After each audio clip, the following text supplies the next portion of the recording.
نحمده ونستعينه ونستغفره ونعوذ بالله من شرور أنفسنا ومن سيئات أعمالنا من يهده الله فلا مضل له ومن يضلل فلا هادي له وأشهد أن لا إله إلا الله وحده لا شريك له وأشهد أن محمدا عبده ورسوله يا أيها الذين آمنوا اتقوا الله حق تقاته ولا تموتن إلا وأنتم مسلمون يا أيها الناس اتقوا ربكم الذي خلقكم من نفس واحدة وخلق منها زوجها وبث منهما رجالا كثيرا ونساء واتقوا الله الذي تساءلون به والأرحام إن الله كان عليكم رقيبا يا أيها الذين آمنوا اتقوا الله وقولوا قولا سديدا يصلح لكم أعمالكم ويغفر لكم ذنوبكم ومن يطع الله ورسوله فقد فاز فوزا عظيما أما بعد فإن خير الحديث كتاب الله وأصدق السنن سنة محمد صلى الله عليه وسلم وشر الأمور محدثاتها وكل محدثة بدعة وكل بدعة ضلالة وكل ضلالة في النار. أعوذ بالله من الشيطان الرجيم وأن هذا صراطي مستقيما فاتبعوه ولا تتبعوا السبل فتفرق بكم عن سبيلي ذلكم وصاكم به لعلكم تتقون. പ്രിയമുള്ള സഹോദരി സഹോദരന്മാരെ, ഈ വാക്കുകൾ അടുത്തുനിന്നും അകലത്തുനിന്നും വീക്ഷിക്കുന്ന നാട്ടുകാരെ, ശ്രോതാക്കളെ, പരമകാരുണികനും കരുണാനിധിയുമായ അല്ലാഹു സുബ്ഹാനഹു വ തആലയുടെ എല്ലാ വിധിവിലക്കുകളും മാനിച്ചുകൊണ്ട് അവന്റെ നിയമനിർദ്ദേശങ്ങൾ ജീവിതത്തിൽ അങ്ങോളം ഇങ്ങോളം ശ്രദ്ധിച്ചുകൊണ്ട് അവസാന ശ്വാസം വരെ പരിശുദ്ധ ദീനുൽ ഇസ്ലാമിൽ ഉറച്ചു നിൽക്കാൻ, തഖ്വ കൈവിടാതെ ജീവിക്കാൻ ഈ പറയുന്ന ഞാനും കേൾക്കുന്ന നിങ്ങൾ ഓരോരുത്തരും ആത്മാർത്ഥമായി പരിശ്രമിക്കണമെന്നാണ് ആമുഖമായി ഓർമ്മപ്പെടുത്താനുള്ളത്. ഇന്ന് ഈ സമയം മുതൽ ഇൻഷാ അല്ലാഹ് രാത്രി 9-9:30 വരെ നീണ്ടു നിൽക്കുന്ന ഈ പരിപാടിയിൽ സലഫികൾക്ക് പറയാനുള്ളത് എന്ന തലക്കെട്ടിൽ 5-6 വിഷയങ്ങൾ ഇവിടെ ചർച്ച ചെയ്യുകയാണ്. തൗഹീദ്, ആദർശവും വ്യതിയാനവും, പ്രവാചക സ്നേഹം, വിശ്വാസവും അന്ധവിശ്വാസവും, ഇസ്ലാമിക ദഅവത്തും മുസ്ലിം സംഘടനകളും, മന്ത്രവും മന്ത്രവാദവും, മുസ്ലിം സ്ത്രീയും ഹിജാബും, തീവ്രവാദം, വർഗീയത, നിർബന്ധ മതപരിവർത്തനം. ഇന്ന് ഏറെ ചർച്ച ചെയ്യപ്പെട്ടുകൊണ്ടിരിക്കുന്ന ചില വിഷയങ്ങളും എപ്പോഴും നമ്മൾ ചർച്ചക്കെടുക്കുന്ന വേറെ ചില വിഷയങ്ങളുമാണ് ഇവിടെ ഇൻഷാ അല്ലാഹ് നമ്മൾ ചർച്ച ചെയ്യാൻ ഉദ്ദേശിക്കുന്നത്. സലഫികൾക്ക് പറയാനുള്ളത് എന്ന് പറയുമ്പോൾ ആരാണിപ്പോൾ സലഫി? സലഫി എന്ന് അവകാശപ്പെടുന്ന ഒരുപാട് ആളുകൾ കേരളത്തിലുണ്ടല്ലോ. ഞങ്ങൾ സലഫികളാണ് എന്ന് പറയുന്ന ഏതെങ്കിലും ഒരു സംഘടനയിൽ മെമ്പർഷിപ്പ് എടുത്ത ആളാണോ സലഫി? അതല്ല. യഥാർത്ഥ സലഫി ആദർശം സ്വീകരിച്ചവനാണോ? എല്ലാവർക്കും പറയാൻ സാധിക്കും, സലഫുകളുടെ മാർഗം സ്വീകരിച്ചവർ. സലഫ് സാലിഹ് എന്ന് നമ്മൾ വിളിക്കുന്നത് ആരെയാണ്? മുസ്ലിം ഉമ്മത്തിലെ ആദ്യത്തെ 3 തലമുറകൾ. ഖൈറു ഉമ്മത്തി ഖർനി സുമ്മല്ലദീന യലൂനഹും സുമ്മല്ലദീന യലൂനഹും. എന്റെ സമുദായത്തിൽ ഏറ്റവും ഉത്തമന്മാർ എന്റെ തലമുറയാണ്. ആരാ? റസൂലിന്റെ തലമുറ, റസൂലിന്റെ കൂടെ ജീവിച്ച സഹാബികൾ, അവരുടെ തലമുറ. പിന്നെ അതിനെ തുറന്നു വരുന്നവർ അഥവാ താബിഉകൾ, പിന്നെ അതിനെ തുറന്നു വരുന്നവർ തബഅ താബിഉകൾ. ഈ 3 തലമുറയിൽപ്പെട്ടവർക്കാണ് സലഫ് സാലിഹുകൾ, നല്ലവരായ മുൻഗാമികൾ എന്ന് പറയുന്നത്. വിശ്വാസത്തിലും കർമ്മത്തിലും ആചാരത്തിലും സ്വഭാവത്തിലും പെരുമാറ്റത്തിലും ജീവിത വ്യവഹാരങ്ങളിലൊക്കെയും അവരുടെ മാതൃകയെ പിന്തുണക്കുന്നവർ, അവരുടെ മാർഗം വരതെറ്റാതെ പിന്തുടരുന്നവർ, അവരാണ് സലഫികൾ എന്ന് യഥാർത്ഥത്തിൽ ആ പേരിന് അർഹരായിട്ടുള്ളവർ. അങ്ങനെയുള്ളവർ ആരാണോ അവർക്ക് എന്താണ് പറയാനുള്ളത്? അവരേതെങ്കിലും സംഘടനയിൽ മെമ്പർഷിപ്പ് എടുത്താലും ഇല്ലെങ്കിലും ഈ നിലപാടിൽ അവർ ഉറച്ചു നിൽക്കുന്നുണ്ടോ എന്നതാണ് പ്രശ്നം.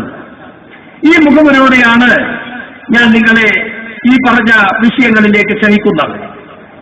ചിലരെങ്കിലും വിചാരിക്കും തഖ്വയും തസ്കിയത്തുമൊക്കെ പറയേണ്ട, അല്ലെങ്കിൽ അങ്ങനെ തഖ്വയും തസ്കിയത്തുമൊക്കെ ശ്രോതാക്കൾക്കുണ്ടാകുന്ന തരത്തിലുള്ള പല വിഷയങ്ങളും ഉണ്ടായിട്ടും എന്തിനാണ് ഇങ്ങനെയുള്ള ചില വിഷയങ്ങൾ മാത്രം ചർച്ചക്കെടുത്തത്? ഞാൻ നേരത്തെ പറഞ്ഞതുപോലെ എവിടെയും എപ്പോഴും പ്രസക്തമായ ചില വിഷയങ്ങളും ഇപ്പോൾ സാന്ദർഭികമായി ഉയർന്നു വന്നിട്ടുള്ള ചില വിവാദ വിഷയങ്ങളുമാണ് ഈ സാഹചര്യത്തിൽ സംഘാടകർ തെരഞ്ഞെടുത്തിട്ടുള്ളത്. ദീനീ രംഗം വീക്ഷിച്ചുകൊണ്ടിരിക്കുന്ന ഏതൊരാൾക്കും ഈ പറഞ്ഞ വിഷയങ്ങളുടെ പ്രസക്തി പറഞ്ഞ് ബോധ്യപ്പെടുത്തേണ്ടതില്ല.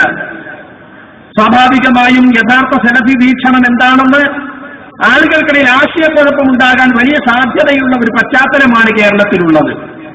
കാരണം ഇവിടെ സലഫികളെന്ന് അവകാശപ്പെടുന്ന പല വിഭാഗങ്ങളുമുണ്ട്.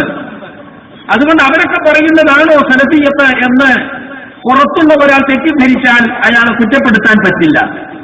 അതുകൊണ്ടാണ് സലഫികൾക്ക് പറയാനുള്ളത് എന്ന് പ്രത്യേകം പോസ്റ്ററിൽ കൊടുത്തുകൊണ്ട് ഇങ്ങനെ ഒരു പരിപാടിയിലേക്ക് ഈ പ്രദേശത്തുകാരുടെ ശ്രദ്ധ ക്ഷണിക്കുന്നത്. ഇന്ന് കേരളത്തിൽ സലഫികളെന്ന് അവകാശപ്പെടുന്ന പലരും ഈ പറയപ്പെട്ട വിഷയങ്ങളിലൊക്കെ പ്രകടിപ്പിക്കുന്ന അഭിപ്രായങ്ങൾ പലപ്പോഴും പൂർണ്ണമായും പ്രമാണങ്ങളോട് യോജിക്കുന്നില്ല, അല്ലെങ്കിൽ സലഫിയത്തിന് അനുഗുണമല്ല എന്ന് മനസ്സിലാക്കുന്നവരാണ് ഞങ്ങൾ. യഥാർത്ഥ സലഫികളുടെ നിലപാടെന്ത് എന്ന് വിശദീകരിക്കുമ്പോൾ തെറ്റിദ്ധരിച്ചിട്ടുള്ള ആളുകൾക്ക് വിഷയങ്ങൾ തിരുത്താനും യഥാർത്ഥ നിലപാട് ബോധ്യം വരാനും ഉപകരിക്കുമെന്നതുകൊണ്ടാണ് ഇങ്ങനെ ഒരു പരിപാടി ഇവിടെ സംഘടിപ്പിച്ചിട്ടുള്ളത്.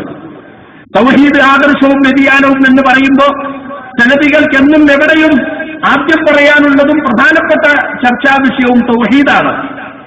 ശിർക്കിനെതിരെയുള്ള ബോധവൽക്കരണം, തൗഹീദിന്റെ അടിസ്ഥാനത്തിലുള്ള തെർബിയത്ത്, അതാണ് സലഫികൾക്ക് എന്നും മുൻഗണന നൽകാനുള്ള വിഷയം. കേരളത്തിലെ സലഫി കൂട്ടായ്മകളൊക്കെയും തൗഹീദിനാണ് മുൻഗണന എന്നത് തത്വത്തിൽ അംഗീകരിക്കുന്നുണ്ട്. പക്ഷേ പ്രായോഗിക തലത്തിൽ അവരുടെ പ്രബോധന പ്രവർത്തനങ്ങൾ നോക്കിയാൽ മറ്റു പലതിനുമാണ് അവർ ചിലപ്പോഴൊക്കെ മുൻഗണന കൽപ്പിക്കുന്നത്. തൗഹീദ് എന്നത് വാക്കിലും തത്വത്തിലും മാത്രം ഒതുക്കി നിൽക്കുന്നു എന്ന് നമുക്ക് കാണാൻ സാധിക്കും. തൗഹീദിന്റെ 3 വിഭാഗങ്ങൾ, തൗഹീദുൽ ഉലൂഹിയ്യ, തൗഹീദുൽ റുബൂബിയ്യ, തൗഹീദുൽ അസ്മാഇ വസിഫാത്ത്, ഇബാദത്തിലുള്ള ആരാധനയിലുള്ള ഏകത്വം, അതാണ് തൗഹീദുൽ ഉലൂഹിയ്യ. സൃഷ്ടിപ്പിലും സംരക്ഷണത്തിലും അള്ളാഹു ഏകനാണ് എന്നതാണ് തൗഹീദുൽ റുബൂബിയ്യ. അള്ളാഹു അവന്റെ നാമവിശേഷണങ്ങളിൽ ഏകനാണ്. അള്ളാഹുവിന് അള്ളാഹു നൽകിയിട്ടുള്ള നാമങ്ങളും വിശേഷണങ്ങളും, അള്ളാഹുവിന്റെ റസൂൽ നൽകിയിട്ടുള്ള പറഞ്ഞു പഠിപ്പിച്ചിട്ടുള്ള നാമങ്ങളും വിശേഷണങ്ങളും അതങ്ങനെ തന്നെ അംഗീകരിച്ചുകൊണ്ട് കൂട്ടാതെ കുറയ്ക്കാതെ വ്യാഖ്യാനിക്കാതെ ഉപമിക്കാതെ ഉള്ളതിനെ നിഷേധിക്കാതെ മറ്റൊന്നിനോടും സാദൃശ്യപ്പെടുത്താതെ അംഗീകരിക്കുക, അതാണ് തൗഹീദുൽ അസ്മാഇ വസിഫാത്ത് എന്ന് പറയുന്നത്. ഈ തൗഹീദിന്റെ 3 ഇനങ്ങളും പ്രാധാന്യത്തോടെ ആരൊക്കെ ഇവിടെ പഠിപ്പിക്കുന്നു എന്ന് ഇവിടുത്തെ ദീനീ രംഗം വീക്ഷിക്കുന്ന ആളുകൾക്ക് നമുക്ക് കൂടുതൽ പറഞ്ഞറിയിക്കേണ്ടതില്ല. അള്ളാഹുവല്ലാത്തവരോട് പ്രാർത്ഥിക്കുന്നതും അള്ളാഹുവല്ലാത്തവരുടെ നേർച്ച വഴിപാടുകൾ നടത്തുന്നതും അള്ളാഹുവല്ലാത്തവരിൽ സത്യം ചെയ്യുന്നതും അള്ളാഹുവല്ലാത്തവർക്ക് വേണ്ടി അറിവ് നടത്തുന്നതും ഏലത്ത് ഉറുക്ക് പോലെയുള്ള ശിർക്കൻ ചികിത്സാ രീതികൾ സ്വീകരിക്കുന്നതുമൊക്കെ എല്ലാ വിഭാഗം സലഫികളും എതിർക്കാറുണ്ട് എന്നത് ഒരു സത്യമാണ്. പക്ഷെ ഇതിന്റെയൊക്കെ ഒരു മറുവശമുണ്ട്. യാറത്തിൽ പോയി പ്രാർത്ഥിക്കുന്ന ഒരാളും ഇന്ന് സലഫികളെന്ന് അവകാശപ്പെടുന്ന കൂട്ടത്തിലില്ല. അള്ളാഹുവല്ലാത്തവർക്ക് നേർച്ച നേരുന്നവരോ അള്ളാഹുവല്ലാത്തവർക്ക് അറിവ് നടത്തുന്നവരോ ഇല്ല എന്നത് ശരിയാണ്. പക്ഷെ ഷിർക്കിന്റെ വഴികൾ, ഷിർക്ക് കടന്നു വരുന്ന വഴികൾ പലതും ഇപ്പോഴും തുറന്നു ചർച്ച ചെയ്യാൻ പേടിയുള്ളവരാണ് ഇവിടുത്തെ സലഫികളിൽ വലിയൊരു വിഭാഗവും എന്ന് പറയേണ്ടി വന്നിരിക്കുന്നു. ഈയിടെ 2001 മുതൽ കേരളത്തിൽ പുകഞ്ഞുകൊണ്ടിരിക്കുന്ന ജിന്നു വിവാദം എന്ന പേരിൽ എതിരാളികൾ പറയുന്ന വിവാദം യഥാർത്ഥത്തിൽ അതൊരു വിവാദമാകേണ്ട കാര്യമേ ഇല്ല. കാരണം സലഫികളെ സംബന്ധിച്ചിടത്തോളം പ്രമാണങ്ങളിൽ എന്ത് വന്നിട്ടുണ്ടോ അത് സഹീഹാണെന്ന് ബോധ്യപ്പെട്ടാൽ, മുൻഗാമികൾ സലഫുകൾ അത് അംഗീകരിച്ചിട്ടുണ്ടോ എന്ന് അന്വേഷിച്ചാൽ അത് അങ്ങനെ തന്നെ ജനങ്ങളെ പഠിപ്പിക്കേണ്ട പ്രശ്നമേ ഇവിടെയുള്ളൂ. പക്ഷേ സംഗതി എന്തായി? ജിന്നുബാധയും സിഹുർബാധയും അതിനുവേണ്ടി നടത്തപ്പെടുന്ന ശർഈയായ മന്ത്രങ്ങളുമൊക്കെ അതൊക്കെ ഇവിടെ വലിയ വിവാദങ്ങൾക്ക് തിരികൊടുത്തുകയും തൗഹീദ് പ്രവർത്തകർക്കത് വേണമെന്നും വേണ്ട എന്നും അത് അന്ധവിശ്വാസമാണെന്നും അല്ല അത് ശരിയായ വിശ്വാസമാണെന്നുമുള്ള തർക്കങ്ങൾ ഇവിടെ ഇപ്പോഴും നിലനിൽക്കുകയാണ്. മടവൂർ വിഭാഗം ഇപ്പോഴും അന്ധവിശ്വാസത്തിനെതിരിൽ നിയമം കൊണ്ടുവരാൻ പോകുന്നു, അന്ധവിശ്വാസ നിർമ്മാർജ്ജനത്തിന്റെ നിയമം കൊണ്ടുവരുന്നതിൽ ഗവൺമെന്റിന്റെ നടപടികളെ ത്വരിതപ്പെടുത്താൻ ഒപ്പുശേഖരണം നടത്തുന്നു എന്നൊക്കെ പറഞ്ഞുകൊണ്ടാണ് അവർ നടക്കുന്നത്. ഇവിടെ ഞങ്ങളൊരു വിഷയം കൊടുത്തിട്ടുണ്ട്, വിശ്വാസവും അന്ധവിശ്വാസവും. ഇവിടെ ആളുകളോട് ഞങ്ങൾക്ക് ചോദിക്കാനുള്ളത്, ആളുകൾ നമ്മോട് ചോദിക്കുന്നതും ഏതാണ് വിശ്വാസം ഏതാണ് അന്ധവിശ്വാസം എന്ന് നിങ്ങൾ ഞങ്ങൾക്കൊന്ന് പറഞ്ഞു തരണം എന്നാണ്. ഇവിടെ മറു വിഭാഗം പറയുന്നു അത് അന്ധവിശ്വാസമാണ്, മറ്റൊരു കൂട്ടർ പറയുന്നു അതാണ് ശരിയായ വിശ്വാസം. എന്താണ് ഇവിടെ മാനദണ്ഡം? ഓരോരുത്തരും അവനവന്റെ ബുദ്ധിക്കും ചിന്തക്കും അനുസരിച്ച് വിശ്വാസവും അന്ധവിശ്വാസവും തീരുമാനിക്കലാണോ? ഒരിക്കലും അത് ശരിയല്ലല്ലോ. ഇസ്ലാമിക വിശ്വാസം എന്ന് പറയുന്നത് പ്രമാണങ്ങളിൽ സ്ഥിരപ്പെട്ട വിശ്വാസം എന്നതാണ്. അല്ലാഹുവിന്റെ കിതാബിലും റസൂൽ സല്ലല്ലാഹു അലൈഹി വസല്ലമയുടെ സുന്നത്തിലും സ്ഥിരപ്പെട്ടു വന്നിട്ടുള്ള കാര്യങ്ങൾ, പ്രമാണങ്ങളുടെ പിൻബലമുള്ള വിശ്വാസങ്ങൾ, അതാണ് യഥാർത്ഥ വിശ്വാസം. പ്രമാണങ്ങളുടെ പിൻബലമില്ലാത്ത വിശ്വാസങ്ങൾ അത് എത്ര ഉപ്പാപ്പമാരുടെ കാലം മുതൽ നിലനിൽക്കുന്നതാണെങ്കിലും അത് അന്ധവിശ്വാസമാണ്, തെറ്റായ വിശ്വാസമാണ്. ഇതാണ് ഇത്രയും കാലം അടിസ്ഥാനപരമായി നമ്മൾ ജനങ്ങളോട് പറഞ്ഞു പോന്നിട്ടുള്ള വിഷയം. പക്ഷെ ഇതൊന്നും തൗഹീദ് പ്രവർത്തകർക്ക് ഇപ്പോൾ പറയാൻ പറ്റാത്ത അവസ്ഥയായി. കാരണം അവർ പൊതുസമൂഹത്തെ ഭയക്കുകയാണ്. ഈ വിഷയങ്ങളൊക്കെ ചർച്ച ചെയ്യുന്നത് തൗഹീദി പ്രബോധനത്തിൽ തടസ്സമാണ് എന്നിടത്താണ് പല ആളുകളും ഉള്ളത്. കേരള നേതൃത്വത്തിൽ മുജാഹിദീൻ എന്ന് പറയുന്ന 50 വർഷത്തെ പാരമ്പര്യമുള്ള പ്രസ്ഥാനം, അതിനുമുമ്പ് ജമിയത്തിന്റെ പാരമ്പര്യം കൂടി ജമിയത്തിനുടെ പാരമ്പര്യം കൂടി എടുക്കുമ്പോൾ 80-90 വർഷത്തെ പാരമ്പര്യമുണ്ടെന്ന് പറയുന്നവർ അവസാനം സർക്കുലർ ഇറക്കുകയാണ്. പ്രവർത്തകന്മാർ ഈ വക വിഷയങ്ങൾ ചർച്ച ചെയ്ത് സമയം കളയാൻ പാടില്ല. അങ്ങനെ പരസ്പരം ചർച്ചയിൽ വിവാദങ്ങളിൽ ഏർപ്പെടുന്നത് സംഘടനാ അച്ചടക്കത്തിന് വിരുദ്ധമാണ് എന്ന്. മാത്രമല്ല അവരൊരു പുസ്തകം തന്നെ ഇറക്കി. ആ പുസ്തകത്തിന്റെ അവസാനത്തിൽ സമാപ്തം എന്ന് പറഞ്ഞു കൊടുത്തിട്ടുള്ളത് എന്താണെന്നറിയോ? നമ്മുടെ പഠനങ്ങൾക്ക് നിയന്ത്രണം വേണമെന്നാണ് അതിൽ ആവശ്യപ്പെട്ടിരിക്കുന്നത്.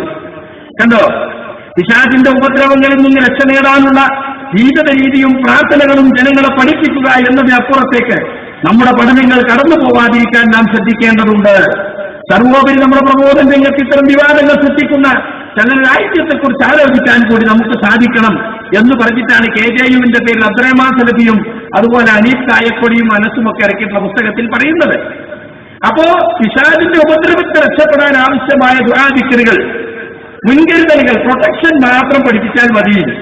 അതിനപ്പുറത്ത് അതിന്റെ ശല്യങ്ങൾ കൊണ്ട് വേറെ വല്ല ഉപദ്രവങ്ങളോ രോഗങ്ങളോ മറ്റോ ഉണ്ടായാൽ അതിൽ നിന്ന് രക്ഷപ്പെടുന്ന വിഷയത്തെക്കുറിച്ച് ചർച്ച ചെയ്യുകയോ അത് പഠിക്കുകയോ ചെയ്യേണ്ടതില്ല എന്നാണ് അവരിപ്പോൾ പറഞ്ഞുകൊണ്ടിരിക്കുന്നത്.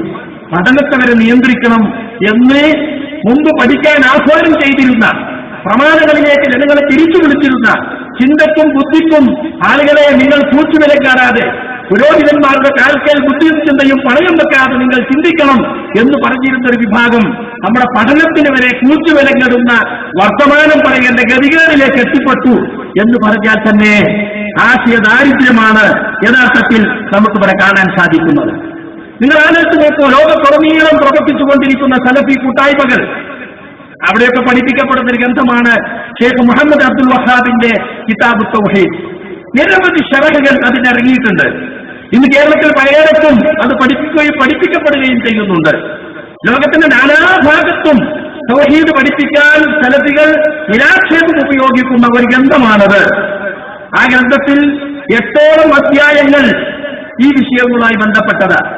ബാബു മാ ജാഅ ഫി റുഖാ വസ്സമാഇ, റുഖിയകളുമായി, മന്ത്രങ്ങളും അതുപോലെ തന്നെ ഏലസുകളുമായി ബന്ധപ്പെട്ട അധ്യായം എന്നതിൽ പഠിക്കുന്നത്. എന്നൊരു ഖൗലുൽ മുഫീദ് എന്ന വിശദീകരണ ഗ്രന്ഥത്തിൽ സാലിഹ് അൽ ഉസൈമീൻ പറയുന്ന അമ്മാ ഹാദൽ ബാബ് ഫലം യദ്കുർ അന്നഹാ ശിർകുൻ ലിഅന്ന മിൻ റുഖാ മാ ലൈസ ബിശിർകിൻ. ഇതിന്റെ തൊട്ടുമുമ്പുള്ള അധ്യായത്തിൽ പിന്നെ ഏലസ് ഉറുക്ക് പോലെയുള്ളതൊക്കെ ശിർക്കാണ് എന്ന് പറഞ്ഞു. എന്നാൽ അതിന്റെ ശേഷമാണ് ഈ അധ്യായം കൊണ്ടുവരുന്നത്. അത് ശിർക്കാണെന്ന് ഗ്രന്ഥകാരൻ ഇവിടെ പറഞ്ഞിട്ടില്ല. കാരണം മന്ത്രങ്ങളിൽ ശിർക്കല്ലാത്തതും ഉണ്ട്. ശിർക്കില്ലാത്ത മന്ത്രം കൊണ്ട് കുഴപ്പമില്ല എന്ന റസൂലുള്ളാഹിന്റെ ഹദീസുണ്ട്. അപ്പൊ അത് തൗഹീദിന്റെ തടസ്സമാണെങ്കിൽ തൗഹീദ് പഠിപ്പിക്കാൻ ഉപയോഗിക്കുന്ന ഗ്രന്ഥത്തിൽ അങ്ങനെ അധ്യായം കൊണ്ടുവരുമോ സുഹൃത്തുക്കളെ? അതുപോലെ സിഹിറുമായി ബന്ധപ്പെട്ട അധ്യായം, ബാബു ബയാനി ഷൈഇൻ മിൻ അൻവാഇ സിഹിർ, സിഹിറിന്റെ ഇനങ്ങളുമായി വിവരിക്കുന്ന അധ്യായം, ബാബു മാ ജാഅ ഫിൽ സുഹാനി വ നഹ്വിഹിം, ജ്യോത്സ്യന്മാരും അതുപോലെയുള്ള ആളുകളുമായി ബന്ധപ്പെട്ട അധ്യായം, ബാബു മാ ജാഅ ഫിൽ നുശ്റ, സിഹിർ ബാധിച്ചാൽ ആ സിഹിറിനെ ബാത്തിലാക്കുന്ന നുശ്റ, അതുമായി ബന്ധപ്പെട്ട അധ്യായം, ബാബു മാ ജാഅ ഫിൽ തഖയ്യുർ, പക്ഷിലക്ഷണം നോക്കുന്നതുമായി ബന്ധപ്പെട്ട അധ്യായം, ബാബു മാ ജാഅ ഫിൽ തൻജീം, നക്ഷത്രങ്ങളുമായി ബന്ധപ്പെട്ട് ഈ ഗ്രഹങ്ങളെയും മറ്റും നോക്കുന്ന നക്ഷത്രശാസ്ത്രവുമായി ബന്ധപ്പെട്ട അധ്യായം. ഇതൊക്കെ കിതാബ് തൗഹീദ് എന്ന പുസ്തകത്തിലാണ് പഠിപ്പിക്കുന്നത്. എന്താ ഇതുമായിട്ടുള്ള ബന്ധം? ഇതൊക്കെ തൗഹീദ് പ്രവർത്തകർ അറിഞ്ഞിരിക്കേണ്ടതാണ്. കാരണം ശിർക്കിലേക്ക് പോകുന്ന ധാരാളം വഴികൾ ഇതിലൂടെയൊക്കെ ഉണ്ട്. അത്തരം വഴികളെ മനസ്സിലാക്കി വെക്കുക എന്നത് ഒരു തൗഹീദ് പ്രവർത്തകന് അത്യാവശ്യമാണ്. ഇതൊന്നും തൗഹീദിന് തടസ്സമായിട്ട് ആരും കണ്ടിട്ടില്ല. ശിർക്കിന്റെ വഴികൾ അടക്കുക എന്ന നിലക്ക് ഇതൊക്കെ പഠിക്കുകയും പഠിപ്പിക്കുകയും ചെയ്യണമെന്നാണ് സലഫി ഉലമാക്കൾ മനസ്സിലാക്കിയിട്ടുള്ളത്. എന്നാൽ ഇവിടെയോ ശർഈയായ മന്ത്രങ്ങൾ അത് പഠിപ്പിച്ചാൽ ആളുകൾ മന്ത്രവാദത്തിലേക്ക് പോകും എന്നാണ് ഇപ്പോഴും പ്രചാരണം നടത്തിക്കൊണ്ടിരിക്കുന്നത്. മടവൂർ വിഭാഗമായാലും കേന്ദ്രം ആയാലും അതെന്നാ പറഞ്ഞുകൊണ്ടിരിക്കുന്നത്. എന്നാൽ സുഹൃത്തുക്കളെ, ലോകത്തുടനീളമുള്ള സലഫികൾ പഠിപ്പിക്കുന്ന അങ്ങനെയാണോ? ഇവിടെ നമുക്കറിയാം കബറാരാധന. മുസ്ലിമീങ്ങളെ വലിയൊരു വിഭാഗം ഇന്നും മഹാന്മാരെ കബറുകൾ കെട്ടിപ്പൊക്കി അവരുടെ നേർച്ചയും ഉറൂസും അതുപോലെ തന്നെ ചന്ദനക്കുടവും മറ്റുമൊക്കെ നടത്തുന്നു. സന്നിഗ്ധ ഘട്ടങ്ങളിൽ കബറാളികളെ വിളിച്ച് പ്രാർത്ഥിക്കുന്നു. ഇസ്തിഗാസ എന്ന ഓമനെ പേരിട്ട് ഖുർആനായത്തുകൾ പോലും ഉദ്ധരിച്ചതിനെ ന്യായീകരിക്കുന്നു. എന്നാൽ ഖബർ സിയാറത്ത് എന്ന ഒരു സുന്നത്തിന്റെ മറവിലാണ് ഇത് മുഴുവൻ നടന്നുകൊണ്ടിരിക്കുന്നത്. എന്നാൽ നമ്മൾ ഖബർ സിയാറത്ത് പഠിപ്പിച്ചാൽ ആളുകളൊക്കെ ഖബർ പൂജയിലേക്ക് പോവുകയുള്ളൂ. അതുകൊണ്ട് ഖബർ സിയാറത്തിനെ പറ്റി നമ്മൾ മുൻകേ വേണ്ട എന്ന് സലഫികൾ എവിടെയും തീരുമാനിച്ചിട്ടില്ല. ഇവിടെ അങ്ങനെ തന്നെയാണ്. ഖബർ സിയാറത്ത് റസൂൽ പഠിപ്പിച്ചത് എന്തിനാണ്? ഖബർ സിയാറത്തിന്റെ ലക്ഷ്യം എന്താണ്? എന്നാൽ ഇവിടെ നടക്കുന്നത് ഖബർ സിയാറത്തല്ല, ഖബർ പൂജയാണ്, ഖബർ ആരാധനയാണ് എന്ന് ആളുകളെ വകതിരിച്ച് പഠിപ്പിക്കുകയാണ് നമ്മൾ യഥാർത്ഥത്തിൽ ചെയ്തിട്ടുള്ളത്. അപ്പൊ ഖബർ സിയാറത്ത് പഠിപ്പിച്ചാൽ ആളുകൾ ഖബർ പൂജയിലേക്ക് പോകുള്ളൂ, അതുകൊണ്ട് അതിനെപ്പറ്റി മിണ്ടേണ്ടതില്ല എന്ന് ഒരിക്കലും തന്നെ നമ്മൾ പറഞ്ഞിട്ടില്ല. ഇതുപോലെ തന്നെ ശർഈയായ മന്ത്രങ്ങൾ, ഹദീസിൽ സ്ഥിരപ്പെട്ടു വന്നിട്ടുള്ള മന്ത്രങ്ങൾ പഠിപ്പിച്ചാൽ ആളുകൾ മന്ത്രവാദത്തിലേക്ക് പോയി കളയും എന്ന ചിന്ത അത് യഥാർത്ഥത്തിൽ വികല ചിന്തയാണ്. സലഫിയത്തിന് വിരുദ്ധമായ ചിന്തയാണത്. മാത്രമല്ല, മന്ത്രം പഠിപ്പിക്കണമെന്നതും മന്ത്രവുമായി ബന്ധപ്പെട്ട കാര്യങ്ങൾ ജനങ്ങളെ പഠിപ്പിക്കേണ്ടതിന്റെയും ആവശ്യകത പണ്ഡിതന്മാർ വ്യക്തമായി തന്നെ വിവരിച്ചിട്ടുണ്ട്. സൗദി അറേബ്യയിൽ അറിയപ്പെട്ട പണ്ഡിതനായ സാലി ആൽ ഷേഖിന്റെ അർ-റുഖ്യ വ അഹ്കാമുഹ എന്ന ഗ്രന്ഥത്തിൽ ഇത് സംബന്ധമായി കൊടുത്ത ഒരു ഉദ്ധരണി ഞാൻ നിങ്ങളെ വായിച്ചു കേൾപ്പിക്കാം. റുഖ്യയുമായി ബന്ധപ്പെട്ട ചർച്ചയിൽ അദ്ദേഹം പറയാണ്, റുഖ്യയുടെ വിഷയം, മന്ത്രത്തിന്റെ വിഷയം അത് വളരെ പ്രധാനപ്പെട്ടതാണ്. വാഹന്തിയത്തും മാഹിറത്തും കുല്യ അഹദിക്കും, അതിന്റെ പ്രാധാന്യം നിങ്ങളിൽ എല്ലാ ഓരോരുത്തർക്കും വളരെ വ്യക്തമാണ്.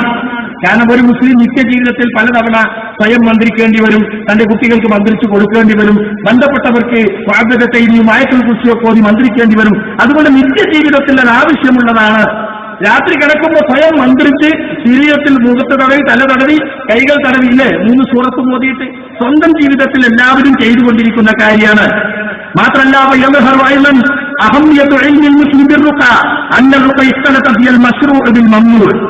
ശർഈൽ അംഗീകരിക്കപ്പെട്ട മന്ത്രവും ശർഈൽ യോജിച്ചിട്ടുള്ള മന്ത്രവും പരസ്പരം കൂടിക്കലർന്നിരിക്കുന്നു. അതായത് ശർഈയായ മന്ത്രം വിദഗ്ധ മന്ത്രങ്ങളോടും അല്ല ശിർക്ക് കലർന്ന മന്ത്രത്തോട് പോലും കൂടിക്കലർന്നിരിക്കുന്നു. ഇതിൽ ഒരു മുസ്ലിം റുഖിയയെ കുറിച്ച് അറിയേണ്ടതിന്റെ പ്രാധാന്യം വ്യക്തമാക്കുന്നുണ്ട്. ഇനിയും പറയാ, وتظهر أهمية هذا الموضوع أن كثيرا من وسائل الشرك في بلاد الإسلام إنما انتشرت بواسطة المتطببة والذين يعالجون بالأدوية ويعالجون بالقرآن، ومنهم المشعبدون الذين يتعاطون استعمال الجن وشياطين الجن والعياذ بالله. കണ്ടോ, മുസ്ലിം രാജ്യങ്ങളിൽ ശിർക്കിലേക്കുള്ള ധാരാളം മാർഗങ്ങൾ പ്രചരിച്ചത് ശരിയായ ചികിത്സ അറിയാത്ത മുറിവൈദ്യന്മാർ മുഖേനയും മരുന്നുകൊണ്ടും ഖുർആൻ കൊണ്ടും എന്നവകാശപ്പെടുന്ന മുറിവൈദ്യന്മാർ മുഖേനയാണ്. അതും ഈ വിഷയത്തിന്റെ പ്രാധാന്യം വെളിവാക്കുന്നുണ്ട്. മേൽപ്പറഞ്ഞ ചികിത്സക്കാരായി മുസ്ലിം നാടുകളിൽ പ്രത്യക്ഷപ്പെട്ടവരിൽ മായാജാലക്കാരും ജിന്നുകളെയും പിശാചുക്കളെയും ചികിത്സക്ക് ഉപയോഗിക്കുന്നവരും ഉണ്ടായിരുന്നു. കണ്ടോ? അപ്പൊ അതുകൊണ്ട് അത്തരം ഒരുപാട് ശിർക്കിന്റെ വശങ്ങൾ പ്രചരിക്കാൻ കാരണമായത് യഥാർത്ഥ മന്ത്രം അവിടെ പഠിപ്പിക്കാത്തത് കൊണ്ടാണ്. അതുകൊണ്ട് മന്ത്രത്തിന്റെ വിഷയം പ്രധാനമാണ്. ഇനിയും കേട്ടോളൂ, വഹാദൽ മൗദൂഉ മുത്തസിലും ബിത്തൗഹീദി വൽ അഖീദ, ഈ വിഷയം തൗഹീദുമായും അഖീദയുമായും ബന്ധപ്പെട്ടതാണ്. ഫൽഇൽമു ബിഹി മിനല്ലദി യംബഗി അലാ കുല്ലി മുസ്ലിമിൻ അൻ യഹ്രിസ അലൈഹി, അതിനാൽ ഇതിനെക്കുറിച്ചുള്ള അറിവ് ഓരോ മുസ്ലിം അനിവാര്യമായും അറിയാൻ അതിയായി ആഗ്രഹിക്കേണ്ട, താല്പര്യപ്പെടേണ്ട കാര്യങ്ങളിൽപ്പെട്ടതാണ്. ഈ വിഷയത്തിൽ അല്ലാഹുവിന്റെ തീരുമാനം എന്താണെന്നറിയാൻ അന്വേഷിക്കലും ഓരോ മുസ്ലിമിനും അനിവാര്യമാണ്. നോക്കൂ, നിങ്ങൾ അറിയപ്പെട്ട സലഫി പണ്ഡിതനാണ് ഷെയ്ഖ് സാലിഹ് ആൽ ഷെയ്ഖ്. അദ്ദേഹം ഷേഖ് അബ്ദുൽ മുമ്പിൽ വെച്ച് നടത്തിയൊരു പ്രസംഗമാണ് പുസ്തകമാക്കി ഇറക്കിയിട്ടുള്ളത്. മന്ത്രത്തിന്റെ വിഷയം ജനങ്ങളെ പഠിപ്പിക്കണം. കാരണം 3-4 കാരണങ്ങൾ പറഞ്ഞു അദ്ദേഹം. ഒന്ന്, അത് നിത്യജീവിതവുമായി ഒരു മുസ്ലിമിന് എപ്പോഴും ആവശ്യമുള്ള കാര്യമാണ്. മുസ്ലിം നാടുകളിൽ ശിർക്ക് പ്രചരിപ്പിക്കാൻ കാരണമായത് മന്ത്രത്തിന്റെ മറവിൽ നടത്തുന്ന തട്ടിപ്പുകാരും ഖുർആൻ കൊണ്ട് ചികിത്സിക്കുമെന്ന് വാദിക്കുന്നവരുമായ മുറിവൈദ്യന്മാരിലൂടെയാണ്. അതുകൊണ്ട് അവിടെ ജനങ്ങൾക്ക് യഥാർത്ഥ മന്ത്രവും അതുപോലെ തട്ടിപ്പ് മന്ത്രവും പഠിപ്പിച്ചു കൊടുക്കണം. അതുപോലെ തന്നെ ഇതും അദ്ദേഹം പറഞ്ഞു, ഇത് അഖീദയുമായും തൗഹീദുമായും ബന്ധപ്പെട്ട വിഷയമാണ്. അപ്പൊ ഇത് അഖീദയ്ക്ക് ബന്ധമല്ല, തൗഹീദയ്ക്ക് ബന്ധമല്ല എന്നല്ല, ബന്ധപ്പെട്ട വിഷയമാണ്. അഖീദയും തൗഹീദും പഠിപ്പിക്കുന്ന ആളുകൾ അതും പഠിപ്പിക്കണം എന്നാണ് ഷേഖ് സാലിഹ് ഷേഖ് ഇവിടെ പറഞ്ഞിട്ടുള്ളത്. അപ്പൊ സുഹൃത്തുക്കളെ, ഇവിടെ ജനങ്ങൾക്കിടയിൽ തെറ്റിദ്ധരിപ്പിച്ചുകൊണ്ടിരിക്കുന്നതാണ് ശർഈയായ മന്ത്രം പഠിച്ചാൽ മന്ത്രവാദത്തിലേക്ക് പോകും എന്ന് മാത്രമല്ല, വലിയ പ്രൊപ്പഗണ്ട ശൈത്താനെക്കുറിച്ചും ശൈത്താന്റെ പ്രവർത്തനങ്ങളെക്കുറിച്ചും ജനങ്ങളെ നമ്മൾ ബോധവൽക്കരിക്കണം എന്ന് പറയുകയും ശൈത്താനും അവന്റെ കൂട്ടാളികളും സർവ്വസന്നാഹങ്ങളോടും കൂടി മുസ്ലിം ഉമ്മത്തിൽ മാത്രമല്ല മനുഷ്യകുലത്തിൽ ആകമാനം എല്ലാ ഫസാദുകളും വിതച്ചുകൊണ്ടിരിക്കുന്ന ഒരു കാലത്താണ് നാം ജീവിക്കുന്നത്.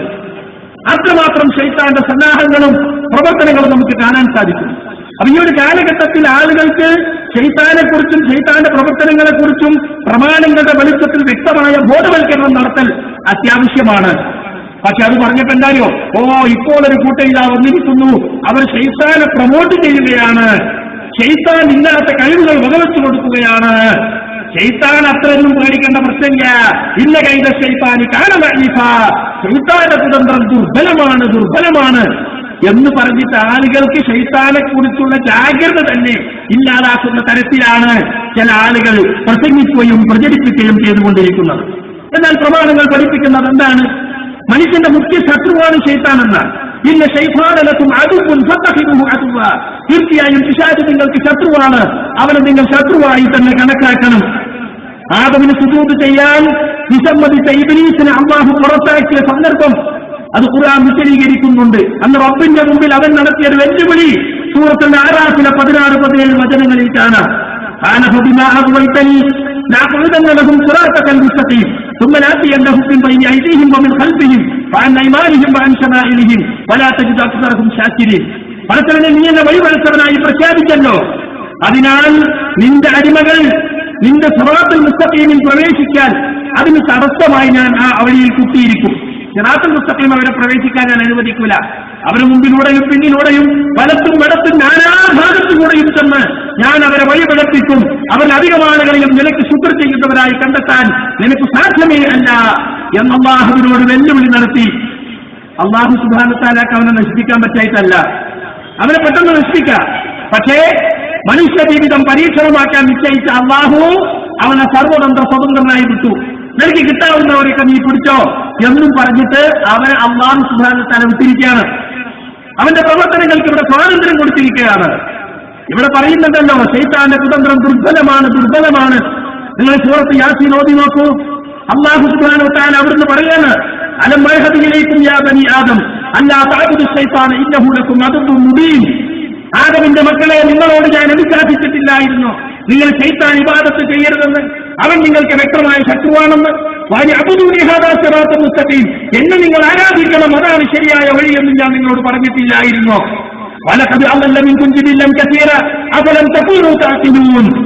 എന്നിട്ടും നിങ്ങളിൽ ഒരുപാട് തലമുറകളെ അവൻ പിഴപ്പിച്ചു കളഞ്ഞല്ലോ, നിങ്ങൾക്ക് ബുദ്ധി ഉണ്ടായിരുന്നില്ലേ എന്നാണ് ഖുർആൻ ചോദിക്കുന്നത്.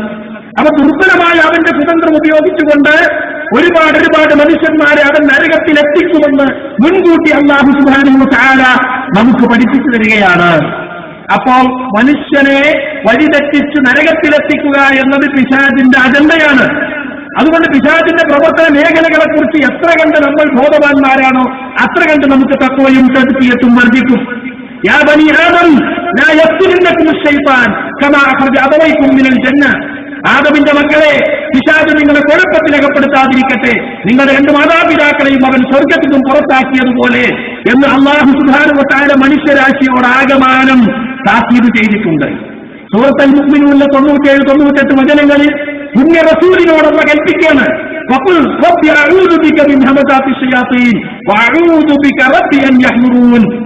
പറയുക നബിയേ, എന്റെ റബ്ബേ, ഞാൻ നിന്നിൽ അഭയം തേടുന്നു ശൈത്താന്റെ ദുർബോധനങ്ങളിൽ നിന്നും, വഅഊദു ബിക റബ്ബി അൻ യഹ്ദുറൂൻ, പിശാചുക്കൾ എന്റെ അടുക്കൽ ഹാജരാകുന്നതിൽ നിന്നും ഞാൻ നിന്നോട് അഭയം തേടുന്നു എന്ന് പറയാൻ ആരോടാ ഏൽപ്പിക്കുന്നത്? റസൂലിനോടാ പറയുന്നത്. ശൈത്താന്റെ ദുർബോധനങ്ങളിൽ നിന്ന് എന്നുമെന്നും രക്ഷ നേടാൻ നമ്മൾ എല്ലാ ദിവസവും സുഹൃത്തുക്കളെ 5 നേരത്തെ നിസ്കാരത്തിന് ശേഷം 3 സൂറത്ത് ഓതാൻ പഠിപ്പിച്ചു, അല്ലേ? അതിൽ ഒന്നേതാ? റബ്ബിന്നാസ്. എന്താ റബ്ബിന്നാസിന്റെ പ്രമേയം? മനുഷ്യന്റെ രക്ഷിതാവിനോട് ഞാൻ അഭയം തേടുന്നു, മലിക്കിന്നാസ് ജനങ്ങളുടെ രാജാവിനോട്, ഇലാഹിന്നാസ് ജനങ്ങളുടെ ആരാധ്യനോട്. എന്തിൽ നിന്ന്? മിൻ ശർറിൽ വസ്വാസിൽ ഖന്നാസ്, ദുർമന്ത്രങ്ങളെ പിന്തിരിഞ്ഞു കളയുന്നവന്റെ ഷർറിൽ നിന്ന്. അതാരാ? ശൈത്താന്. അല്ലദീ യുവസ്വിസു ഫീ സുദൂരിന്നാസ്, മനുഷ്യ ഹൃദയങ്ങളിൽ ദുർബോധനം നടത്തുന്നവൻ. മിനൽ ജിന്നത്തി വന്നാസ്, മനുഷ്യന്മാരിൽപ്പെട്ട ഇരിക്കാലി പിശാചുമുണ്ട്, പിന്നെ ജിന്ന് പിശാചുണ്ട്. ഇത് എല്ലാ ദിവസവും നമ്മോട് പറയാൻ വേണ്ടി പറയാൻ 5 നേരത്തെ നിസ്കാരത്തിന് ശേഷം, അല്ലേ? അതുപോലെ തന്നെ സൂറത്തുൽ ഫലഖിൽ എന്താണുള്ളത്? വമിൻ ശർരിൻ നഫ്ഫാസാത്തി ഫിൽ ഉഖദ്, കെട്ടുകളിൽ മന്ത്രിച്ചൂതുന്നവരെ കടുവകളിൽ നിന്നും. ആരാ കെട്ടുകളിൽ മന്ത്രിച്ചൂതുന്നവർ? സിഹിറും മാരണം കൂടോത്തെന്നൊക്കെ പറഞ്ഞ പരിപാടിയില്ലേ, അത് ചെയ്യുന്നവരെ ഷർറിൽ നിന്നും. അത് തങ്ങളായാലും തമ്പരാനായാലും ബീവിയായാലും പണിക്കരായാലും മല്ലയായാലും മുക്കിനായാലും ആരാകട്ടെ, അവരെ ഷർറിൽ നിന്ന് രക്ഷ തേടുകയാണ് 5 നേരത്തെ നിസ്കാരത്തിന് ശേഷം. രാവിലെയും വൈകുന്നേരം ഈ 3 സൂറത്തും 3 തവണ ഓതണം. രാത്രി കിടക്കുമ്പോൾ 3 തവണ ഓതി കടലിൽ കിടക്കണം. ഇതൊക്കെ എന്തിനാ സുഹൃത്തുക്കളെ? ശൈത്താനിൽ നിന്ന് രക്ഷ തേടുക എന്നത് ഒരു മുസ്ലിമിന്റെ നിത്യജീവിതത്തിൽ പലവട്ടം ആവർത്തിക്കേണ്ട സംഗതിയാണ്. ശൈത്താനെ കുറിച്ച് ജാഗ്രത വേണമെന്നാണോ വേണ്ട എന്നാണോ സുഹൃത്തുക്കളെ ഇത് പഠിപ്പിക്കുന്നത്? അല്ലാഹുവിന്റെ റസൂൽ പറഞ്ഞു, നിങ്ങളുടെ എല്ലാവരുടെയും കൂടെ മലക്കിൽപ്പെട്ട ഒരു കരീനും ജിന്നിൽപ്പെട്ട ഒരു കരീനുമുണ്ട്. മലക്കിൽപ്പെട്ട കരീം നന്മയിലേക്ക് നിങ്ങളെ പ്രേരിപ്പിക്കും, ജിന്നിൽപ്പെട്ട കരീം അവൻ ശൈത്താനാണ്. അപ്പൊ ഓരോ മനുഷ്യനും ജനിച്ചു വീഴുമ്പോൾ മുതൽ മനുഷ്യ പിരിയുന്നത് വരെ അവനെ വിടാതെ പിന്തുടരുന്ന കരീം. കണ്ടോ? ഇത് പറഞ്ഞപ്പോ സഹാബികൾ ചോദിച്ചെഴുതിയ നിങ്ങളുടെ കൂടെയുമുണ്ടോ? എന്റെ കൂടെയുമുണ്ട്. പക്ഷെ ഒരു വ്യത്യാസം, എന്റെ കൂടെയുള്ള ശൈത്താനിൽപ്പെട്ട കരീം എനിക്ക് കീഴൊതുങ്ങിയിരിക്കുന്നു, അതുകൊണ്ട് അവൻ എന്നോട് നല്ലതല്ലാതെ കൽപ്പിക്കുകയില്ല. കണ്ടോ? അപ്പൊ ഇതൊക്കെ എന്തിനു വേണ്ടി പഠിപ്പിച്ചതാ? ഇതൊക്കെ എന്തിനു വേണ്ടി പഠിപ്പിച്ച സുഹൃത്തുക്കളെ? പിശാച് ഏറ്റവും കൂടുതൽ പരിശ്രമിക്കുന്നത് തൗഹീദിൽ നിന്ന് തെറ്റിച്ച് നമ്മളെ സുർക്കിലെത്തിക്കാനാണ്. കാരണം എന്താ? മനുഷ്യൻ നരകത്തിൽ പോകാൻ ഏറ്റവും ആദ്യത്തെ പ്രവർത്തനം എന്താ? അവന്റെ ഈമാൻ തെറ്റിക്കാന്നുള്ളതാണ്. സ്വർഗത്തിൽ നിന്ന് തടസ്സം തൗഹീദിൽ നിന്ന് തെറ്റിക്കല. അങ്ങനെ തൗഹീദിൽ നിന്ന് എത്തിച്ച് സുർക്കിലെത്തിക്കാൻ പിശാച് ആവതും പരിശ്രമിക്കും. ഇന്ന് നിങ്ങൾ നോക്ക്, ആ ദൈവങ്ങള്, ചിഹ്നവീതികള്, സിദ്ധന്മാര്, ജ്യോത്സ്യന്മാര്, മന്ത്രവാദികള്, ഭാവി പ്രവചനക്കാര്, കണക്ക് നോട്ടക്കാര്, ഔലിയാറ്റമെന്ന് കറാമത്ത് പറയുന്നവര് എന്ന് തുടങ്ങി ഉള്ള വിഭാഗങ്ങളെ മുഴുവൻ സഹായിക്കുന്നത് ആരാ? ശൈത്താനാണ്. അമ്പലങ്ങളിലും അതുപോലെ തന്നെ ആ ദൈവ കേന്ദ്രങ്ങളിലും അതുപോലെ ജാറകളിലുമൊക്കെ കറാമത്തുകളും അത്ഭുത സിദ്ധികളും ഉണ്ടെന്ന് വരുത്തി തീർത്ത് അവിടെ വരുന്ന ആളുകൾക്ക് ഇവിടെ എന്തോ ചില ദിവ്യത്വമുണ്ട് എന്ന് തോന്നിപ്പിക്കുന്നത് ആരാ? ശൈത്താനാണ്. ഭാവി പ്രവചനക്കാരെ സഹായിക്കുന്നത് ആരാ? ശൈത്താനാണ്. അങ്ങനെ പലതരത്തിലുള്ള സഹായങ്ങളും ചെയ്ത് ശൈത്താൻ അവരെ പിടിച്ചു നിർത്തുകയാണ്. ജ്യോത്സ്യന്മാരെ കുറിച്ച് ഖുർആൻ പറഞ്ഞില്ല സൂറത്ത് ശുഅറാന്റെ അവസാന ഭാഗത്ത്? അൽമുനബ്ബിഉക്കും അലാ മൻ തനസ്സലു ശയാത്തീൻ, ആരുടെ മേലാണ് പിശാചുക്കൾ ഇറങ്ങുന്നതെന്ന് ഞാൻ നിങ്ങൾക്ക് വിവരം തരട്ടെയോ? തനസ്സലു അലാ കുല്ലി അഫ്സാരിൻ നസീർ, വലിയ പാപിയും വലിയ നുണയന്മാരുമായ ജ്യോത്സ്യന്മാരെ പറ്റി പറഞ്ഞത് അവരുടെ മേലാണ് പിശാചുക്കൾ ഇറങ്ങുന്നത്. എന്നിട്ടോ യുൽഖൂന സമഅ, പിശാചുക്കൾ കൊണ്ടുവന്ന് പല വിവരങ്ങളും കൊടുക്കുമ്പോൾ അവരത് ചെവി കൊടുത്തു കേൾക്കുന്നു. വാചകർഹും കാദിബൂൻ, അവരധികം ആളുകളും കള്ളന്മാരാണ്. ആയിഷ റളിയല്ലാഹു അൻഹാ റസൂൽ സല്ലല്ലാഹു അലൈഹി വസല്ലമയോട് ചോദിച്ചു. ഈ ആയത്തിനെ സംബന്ധിച്ച് പറയുന്നിടത്ത് തഫ്സീറുകളിലൊക്കെ നമുക്കത് കാണാൻ സാധിക്കും. എന്താ ചോദിച്ചത്?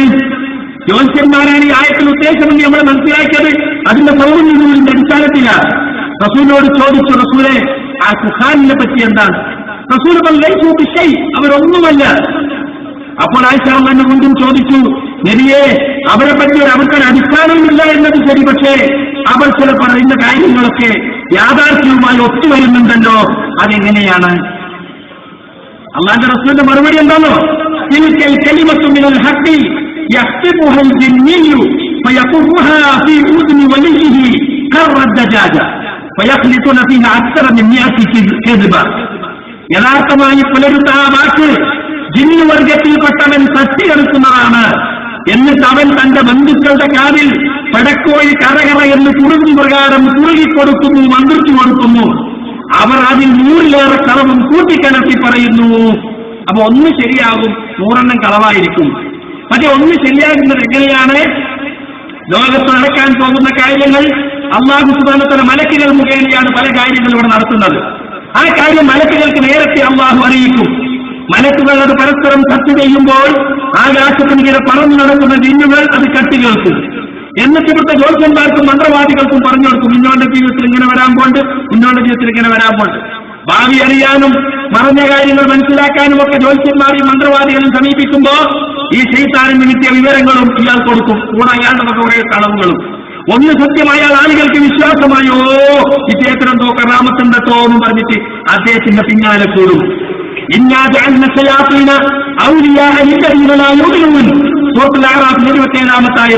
പിശാചുക്കളെ മുഅ്മിനീങ്ങളല്ലാത്തവർക്ക് നാം സഹായികളും മിത്രങ്ങളുമാക്കിയിരിക്കുന്നു എന്ന് അല്ലാഹുവിന്റെ ഖുർആനാ പഠിപ്പിക്കുന്നത്. അപ്പൊ വിചിത്രവാദികൾ കാണിക്കുന്ന അത്ഭുതങ്ങൾ പിശാചിന്റെ സഹായത്താലുള്ളതാണ്, അല്ലാതെ അവർക്ക് ദൈവികമായി യാതൊരു കഴിവില്ല. ഇത് കറാമത്തുകൾ വിശദീകരിക്കുന്നിടത്ത് അഹ്ലുസുന്നത്തിന്റെ പണ്ഡിതന്മാർ ഒരുപാട് എടുത്തു പറഞ്ഞിട്ടുണ്ട്. ശൈഖുൽ ഇസ്ലാം ഇബ്നു തൈമിയ്യയുടെ അൽ ഫുർഖാൻ ബൈന ഔലിയാഇ ശൈത്താൻ വ ഔലിയാഇ റഹ്മാൻ എന്ന പുസ്തകത്തിൽ അല്ലാഹുവിന്റെ ഔലിയാക്കും ശൈത്താന്റെ ഔലിയാക്കും തമ്മിലുള്ള വ്യത്യാസം എന്ന് പറയുന്ന പുസ്തകത്തിൽ ഇത് വിവരിച്ചിട്ടുണ്ട്.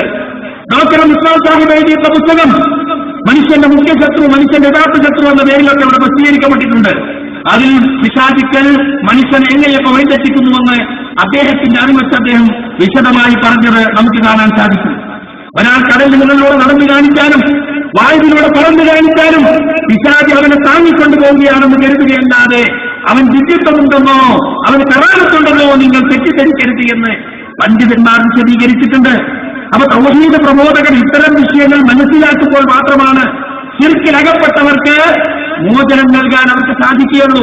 ഒക്കെ തട്ടിപ്പാണി എന്ന് പറഞ്ഞൊഴിയുന്നതിന് പകരം ഇതിന്റെ പിന്നിലുള്ള ഉള്ളുകല്ലികൾ പറഞ്ഞു കൊടുക്കണം. അപ്പൊ ഇതൊന്നും തൗഹീദിന് തടസ്സമില്ല.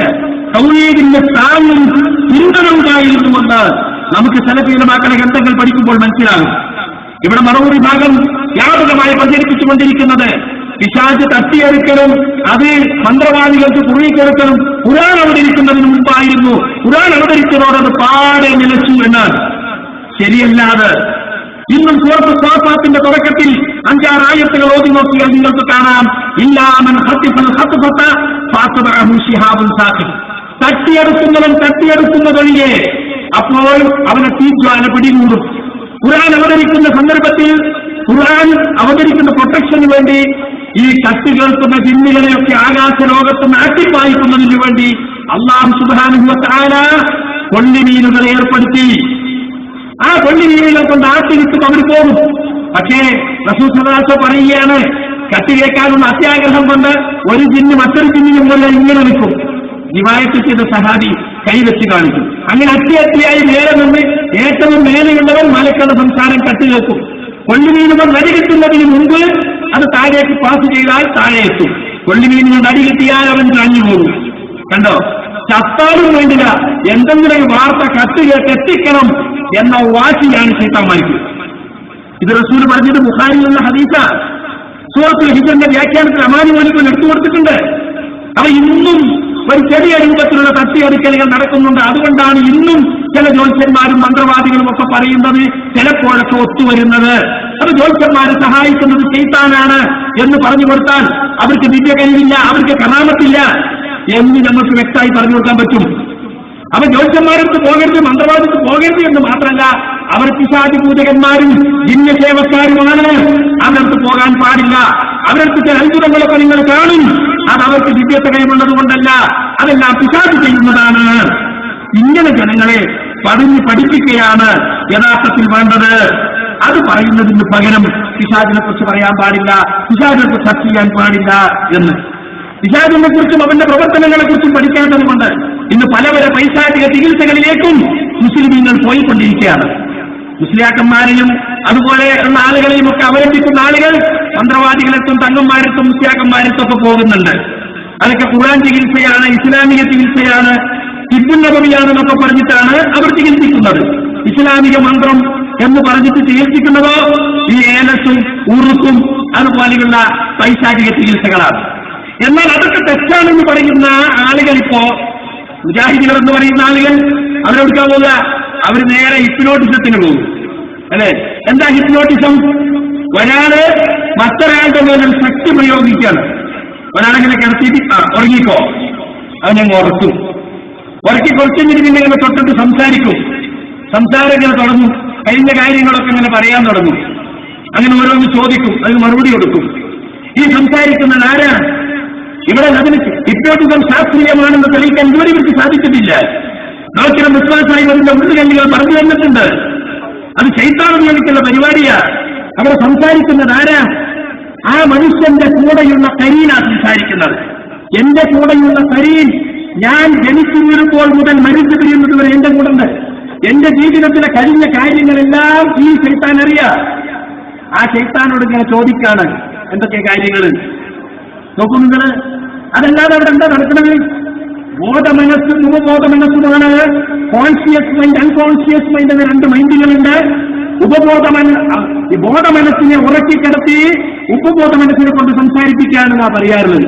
അങ്ങനെ രണ്ട് മനസ്സല്ല ഖുർആൻ പറയുന്നത്. രണ്ട് കൽബ് അല്ലാഹ് ഒറ്റ മനുഷ്യൻ കൊടുത്തിട്ടില്ല എന്ന് ഖുർആനിലുണ്ട്. അത് പൊട്ടത്തരമാണ്. ദീർഘകാലം ഹിപ്നോട്ടിസം ചെയ്ത ആളുകൾ അതിനെക്കുറിച്ച് എഴുതിയിരുന്നു. നിങ്ങൾക്കറിയാം, എസ് എ ജമീൽ ഹിപ്നോട്ടിസ്റ്റ് ആയിരുന്നു. നിങ്ങൾ അല്ലാഹു പോരെയുണ്ട് തന്നെ ഹിപ്നോട്ടിസ് ചെയ്താണ്. അദ്ദേഹത്തിന് അനുജൻ എസ് എ അബ്ദുൽ ഹക്കീം 20 കൊല്ലത്തോളം ഹിപ്നോട്ടിസം ചെയ്തിട്ട് അവസാനം ശൈത്താനിട്ട് വേണ്ടാന്ന് വെച്ചു. അദ്ദേഹം പറയാണ്, അദ്ദേഹം സേതു സംവാദത്തിൽ എഴുതിയ ലേഖനത്തിൽ പറയാണ്, ഞാൻ ഈ പവർ വേണ്ട, ആളുകളെ ഉറക്കാനും സംസാരിപ്പിക്കാനൊക്കെ ഈ പവറുണ്ട്, അങ്ങനത്തെ പവർ എനിക്ക് വേണ്ട എന്ന് പറഞ്ഞാലും ആ പവർ എന്നെ വിടുന്നില്ല. അത് ഭീകരലിംഗം കൂടി എന്നെ ഇപ്പോഴും ദ്രോഹിച്ചുകൊണ്ടിരിക്കുകയാണ്. ആരാത്? അൺകോൺഷ്യസ് മൈൻഡ് ഉപദ്രവിക്കണോ? ശൈത്താനാണ്. അപ്പൊ ഹിപ്നോട്ടിസത്തിൽ പച്ച ശൈത്താനിയത്തുണ്ട്. അത് സിഹിറിന്റെ ഭാഗമാണെന്ന് ഒരു അമാനി മൊഴി പറഞ്ഞിട്ടുണ്ട്. എന്നിട്ടും പല ആളുകളും ശാസ്ത്രീയ ചികിത്സ എന്ന് പറഞ്ഞാണ് പോവാണ്. മുഹമ്മദ് പോലും കഴിച്ച ആളുകള് അല്ലെ ഹിപ്നോട്ടിസമാണ് ചികിത്സ മൂപ്പർ പുസ്തകത്തിൽ എഴുതിയിട്ടുണ്ട്. പല മാനസിക രോഗങ്ങൾക്കും ഹിപ്നോട്ടിസ്റ്റിൽ ചികിത്സിച്ച് വേല നടക്കാൻ കഴിയുമെന്നാ പറയുന്നത്. ഇതെല്ലാം സുഹൃത്തുക്കളെ എന്തുകൊണ്ടാ? പൈശാചിക പ്രവർത്തനങ്ങളെ കുറിച്ച് മനസ്സിലാക്കാത്തത് കൊണ്ടാണ്. പിശാചിനെ ഉപയോഗിച്ചുള്ള ഒരുതരം കഹാനത്താണ് ജ്യോത്സ്യപ്പണിയാണിതെന്നും ഇത് ശിർക്കിലേക്കുള്ള വഴിയാണെന്നും ചില ഉലമാക്കൾ ഹിപ്നോട്ടിസത്തെ കുറിച്ച് വ്യക്തമായി ഫത്വ ഇറക്കിയിട്ടുണ്ട്. തൻവീമുൽ മഗ്നാത്തീസി എന്നാണ് അതിന് അറബിയിൽ പറയാറുള്ളത്. ഈ തൻവീമുൽ മഗ്നാത്തീസി ശിർക്കാണ്, അത് കഹാനത്താണ്. ഷാഹിനെ സമീപിക്കുന്നത് പോലെയാണ് അവർ സമീപിക്കൽ എന്ന് വ്യക്തമായി ഫത്വകളിൽ നമുക്ക് കാണാൻ സാധിക്കും. അപ്പൊ ഞാൻ ചുരുക്കി പറയുന്നത്, ആത്മീയ ചികിത്സയുടെ മറവിൽ നടക്കുന്ന മന്ത്രവാദം, ഐക്കല്ല്, ഏലസ്, ഉറുക്ക് ഇതിനെയൊക്കെ എതിർത്തത് കൊണ്ട് മാത്രമായില്ല. തൗഹീദിൽ നിന്ന് വ്യതിരിക്കാതെയുള്ള ശരഈയായ ചികിത്സ ഉണ്ട് എന്ന് ജനങ്ങളെ പഠിപ്പിച്ചു കൊടുക്കണം. എന്ന് പറഞ്ഞാൽ ശിർക്കിനെ എതിർത്തത് കൊണ്ട് മാത്രമായില്ല, തൗഹീദിൽ ഊന്നിയ ഒരു തെർബിയത്ത് ലോകത്തുടനീളമുള്ള സലഫികൾ ജനങ്ങൾക്ക് നൽകിക്കൊണ്ടിരിക്കുന്നുണ്ട്. ആ ഒരു തെർബിയത്ത് ഇവിടെ നടപ്പിലാക്കണം. അതിനുള്ള തടസ്സണ്ട ഇവിടുത്തെ സംഘടനയാകുന്ന തടസ്സം. പരിശുദ്ധ ദീനുൽ ഇസ്ലാമിനെ സംഘടനയുടെ ചട്ടക്കൂട്ടിൽ ഒതുക്കാൻ ശ്രമിക്കുകയാണ്. സംഘടനയിൽ ചേക്കേറിയിട്ടുള്ള പല ആളുകളും സംഘടന എന്ന് പറയുന്നത് പ്രമാണങ്ങൾക്കപ്പുറം ബുദ്ധിക്ക് പ്രാധാന്യം കൊടുക്കുന്ന ആളുകളാണ്. 2002 മുജാഹിദ് സംഘടനയിലുണ്ടായ ഭിന്നത്തിന്റെ അടിസ്ഥാന വിഷയം നാം പരിശോധിച്ചു നോക്കിയാൽ എന്താ സംഭവിച്ചത്? പ്രമാണങ്ങൾ വ്യാഖ്യാനിക്കുന്നിടത്ത് സലഫുകളുടെ മാർഗത്തെ വലിച്ചെറിഞ്ഞുകൊണ്ട് തന്നിഷ്ടത്തിനനുസരിച്ച് ഖുർആൻ വ്യാഖ്യാനിക്കാമെന്നും ഹദീസ് വ്യാഖ്യാനിക്കാമെന്നും പറഞ്ഞു. അഹ്ലുസുന്നത്ത് അംഗീകരിക്കുന്ന നിരവധി കാര്യങ്ങളെ തങ്ങളുടെ ബുദ്ധിക്ക് യോജിക്കുന്നില്ല, അല്ലെങ്കിൽ പൊതുസമൂഹത്തിന് താല്പര്യമില്ല എന്നതിന്റെ പേരിൽ മൂടിവെക്കുകയോ അല്ലെങ്കിൽ പറയാതിരിക്കുകയോ ചെയ്യുന്ന അവസ്ഥ മറൂർ വിഭാഗത്തിനുണ്ടായി. അന്ന് ജമിയത്തിനുള്ള മീറ്റിംഗ് കൂടി തീരുമാനിച്ചു, ഖുർആനും സുന്നത്തും മനസ്സിലാക്കുന്നതിനും ഇസ്ലാമിക വിശ്വാസാചാരങ്ങൾ സ്വീകരിച്ചാചരിക്കുന്നതിനും സച്ചരിതരായ സലഫിന്റെ മാർഗം സ്വീകരിക്കേണ്ടതാണ്, സലഫി മൻഹജ് അവലംബിക്കേണ്ടതാണ്. ഖുർആൻ എങ്ങനെ വ്യാഖ്യാനിക്കണം? സലഫുകൾക്ക് അതിനൊരു മാതൃകയുണ്ട്. ഒരു ഡിക്ഷണറി എടുക്കുക, ഭാഷാർത്ഥം നോക്കുക, എന്നിട്ട് നമ്മളെ ബുദ്ധിക്കനുസരിച്ച് വ്യാഖ്യാനിക്കാൻ പറ്റുമോ? പാടില്ല. ഖുർആൻ കൊണ്ട് വ്യാഖ്യാനിക്കണം. ഖുർആനിൽ ഒരു സ്ഥലത്ത് പറഞ്ഞ കാര്യം ഖുർആൻ മറ്റൊരു സ്ഥലത്ത് വിശദമായി പറഞ്ഞിട്ടാൽ അത് കൂട്ടി യോജിച്ചുമായി വ്യാഖ്യാനിക്കണം. അതുപോലെ ഖുർആൻ ഇറക്കപ്പെട്ടത് റസൂൽ സല്ലല്ലാഹു അലൈഹി വസല്ലമക്കാണ്. അതുകൊണ്ട് അള്ളാഹു ഈ ഉത്ബോധന ഗ്രന്ഥം ഇറക്കിക്കൊടുത്തത് റസൂലിനാണ്. റസൂലത് ബയാൻ ചെയ്യാൻ വേണ്ടി. റസൂലിന്റെ ബയാൻ ഏതാ? അതാണ് സുന്നത്തുർ റസൂൽ, നബിചര്യ. അതുകൊണ്ട് നബിചര്യ അനുസരിച്ച് സുന്നത്ത് കൊണ്ട് വ്യാഖ്യാനിക്കണം. പിന്നെയോ ഖുർആൻ നബിയിൽ നിന്ന് നേരിട്ട് കേട്ടതാരാ? സഹാബത്തുൽ കിറാം റളിയല്ലാഹു അലൈഹിം അജ്മഈൻ. അവരെങ്ങനെയാണ് ഖുർആൻ മനസ്സിലാക്കിയത്? അതുപോലെ മനസ്സിലാക്കണം. ഖുർആൻ അവതരിക്കുന്ന കാലഘട്ടത്തിൽ റസൂലിന്റെ കൂടെ ജീവിക്കുന്ന സഹാബികൾക്കറിയാം ഈ ഖുർആനിൽ ആയത്ത് ഏതൊരു ജാഹിലിയ്യത്തിനെയാണ് തള്ളിപ്പറയുന്നത്, ഏതൊരു ഇസ്ലാമിയത്തിനെയാണ് സ്ഥാപിക്കുന്നത്. അത് ഏറ്റവും കൂടുതൽ അറിയ സഹാബികൾക്കാണ്. അതുകൊണ്ട് സഹാബത്തിന്റെ വ്യാഖ്യാനം നോക്കണം. അതുപോലെ തന്നെ സഹാബത്ത് തഫ്സീർ പഠിച്ചിട്ടുള്ള മുജാഹിദ് റളിയല്ലാഹു അൻഹു, ഖത്താദ റളിയല്ലാഹു അൻഹു പോലെയുള്ള താബിഈകളായ മുഫസ്സിറുകൾ എന്തു പറഞ്ഞു, തഫ്സീറിന്റെ ഇമാമുകൾ എന്തു പറഞ്ഞു, അത് നോക്കണം. ഇതിപ്പോ പുതുതായി പറയുന്നതല്ലോ. ഞാനൊക്കെ ഇവിടെ ജനിക്കുന്നതിന് മുമ്പ് അമാനി മൗലവിയും അലവി മൗലവിയും കെ.എം. മൗലവിയും വി.കെ. മൂസവലിയും ഒക്കെ ചേർന്ന് എഴുതിയിട്ടുള്ള വിശുദ്ധ ഖുർആൻ വ്യാഖ്യാനത്തിന്റെ 1-ാം വാല്യത്തിൽ വ്യാഖ്യാനിക്കേണ്ടുന്ന രീതി എന്ന് പറഞ്ഞ് വ്യക്തമാക്കിയിട്ടുള്ള കാര്യമാണ്. പക്ഷെ പിൽക്കാലത്ത് ചില ആളുകൾ അതിൽ നിന്ന് പുറത്തുപോയി. ഇഗ്രാമിക്ക് പുതിയ വ്യാഖ്യാനം വന്നു. ഇറാഖയിൽ 40-ാം വയസ്സിനോടടുത്ത് റസൂൽ ഇരിക്കുമ്പോ അവർ ജിബ്രീൽ മനുഷ്യരൂപം പ്രാപിച്ചു വരികയും ഇഖ്റ എന്ന് പറയുകയും ചെയ്തു. മഹാനബി കാര്യം എനിക്ക് ഓടാൻ അറിഞ്ഞുകൂടാന്ന് റസൂൽ പ്രതികരിച്ചു. റസൂലിനെ അമർത്തിപ്പിടിച്ചു. റസൂൽ സല്ലല്ലാഹു അലൈഹി വസല്ലം പറയുന്നു, എന്റെ മാറി എന്നുകൾ തോർന്നു പോകുന്നത് പോലെ തോന്നി. എന്നിട്ട് വീണ്ടും ഇഖ്റ പറഞ്ഞു. അങ്ങനെ 3 തവണ ആവർത്തിച്ചു. അവസാനം ഓടിക്കൊടുത്തു. റസൂൽ കേട്ടോടി. അതാണ് ആദ്യമായി ഇറങ്ങിയ ഖുർആൻ വചനം. എന്നാൽ അതിന് പുതിയ വ്യാഖ്യാനം വന്നു. ഖറ എന്ന് പറഞ്ഞാൽ ജമഅ എന്നാണ് അർത്ഥം. ഒരുമിച്ച് കൂട്ടി ശേഖരിച്ചു എന്നാണ്. നിന്റെ റബ്ബിന്റെ നാമവുമായി ബന്ധപ്പെട്ടതെല്ലാം ഒരുമിച്ച് ചേർത്ത് വെക്കുക, അപ്പോൾ നിനക്കൊരു ഖാലിഖിനെ കണ്ടെത്താം എന്ന് പറഞ്ഞുകൊണ്ട് വ്യാഖ്യാനം ബഹുമാനപ്പെട്ട കെ മുഹമ്മദ് സുല്ലമിയുടേതായി ശബാബിൽ അച്ചടിച്ചു വന്നു. അത് ന്യായീകരിക്കുന്ന ആളുകളുണ്ടായി. അത് സലാം സുല്ലമി പോലും പറഞ്ഞു, കുറേയൊക്കെ ജമാഅ എന്നർത്ഥം മഞ്ഞളിൽ കൂടിയുണ്ട്. പിന്നെ ഒരുമിച്ച് കൂട്ടാന്ന് പറഞ്ഞാലും അതൊരു വായന തന്നെയല്ലേ എന്നാണ് അവർ ദീനപുസ്തകം എന്ന പേരിൽ കുപ്പസിദ്ധമായി മുക്കിറക്കി ആ പുസ്തകത്തിൽ പറയുന്നത്. അല്ലെ, മഞ്ചേരി എന്ന് വായിക്കുമ്പോ ഇവിടുന്നിട്ട് ഇവിടുന്നിട്ട് ഈ അപ്പുറത്തെത്തി അത് കൂട്ടിവെച്ച മഞ്ചേരിയായി. അപ്പൊ അതും ഒരു പൊറുക്കിക്കൂട്ടൽ തന്നെയാണ് എന്ന് വ്യാഖ്യാനിച്ചു. ഇങ്ങനെ വിശുദ്ധ ഖുർആനിനെ തന്നിഷ്ടത്തിനെത്തി വ്യാഖ്യാനിച്ചതിൽ ജമിയത്തുൽ തീർപ്പ് പറഞ്ഞു. ഇത്തരം ഒറ്റപ്പെട്ട വ്യാഖ്യാനങ്ങൾ പൊതുജനങ്ങളുടെ മുമ്പിൽ പറയാൻ പാടില്ല. ഇത് ചിലപ്പോൾ വ്യാഖ്യാനത്തിനെതിരാണ്. എന്താ കാരണം? ഖുർആനിൽ എടുക്കുക, ഒരു വിസ്മയം എടുക്കുക, എന്നിട്ട് നമ്മളങ്ങോട്ട് വ്യാഖ്യാനിക്കുക. ഞാനും മുഫസ്സിർ, നീയും മുഫസ്സിർ, എല്ലാവരും മുഫസ്സിർ. ഈ രീതിയിലേക്ക് അതപ്പതിച്ചു. അവിടെയാണ് ജമിയത്തിന് ഇടപെട്ടത്. ഇവിടെ ആളുകൾ ചോദിക്കുകയാണ്, മുജാഹിദ് പ്രസ്ഥാനത്തിൽ ഇപ്പോൾ ഒരു തുടർക്കഥയായി മാറിക്കൊണ്ടിരിക്കുന്നല്ലോ, എന്താ പ്രശ്നം? യഥാർത്ഥ അടിസ്ഥാനത്തിൽ നിന്നും ആളുകൾ തെറ്റിപ്പോകുന്നു.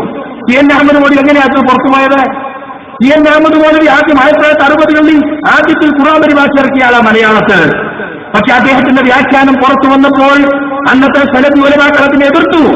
കാരണം സലഫ് സ്ഥാനികളുടെ വ്യാഖ്യാനങ്ങൾക്ക് വിരുദ്ധമായ ഒരുപാട് വ്യാഖ്യാനങ്ങൾ. മൂപ്പര് പറഞ്ഞു, ജിന്നും ഇൻസും രണ്ടും മനുഷ്യന്മാർ തന്നെയാണ്. ജിന്ന് കാടൻ, ഇൻസ് നാടൻ.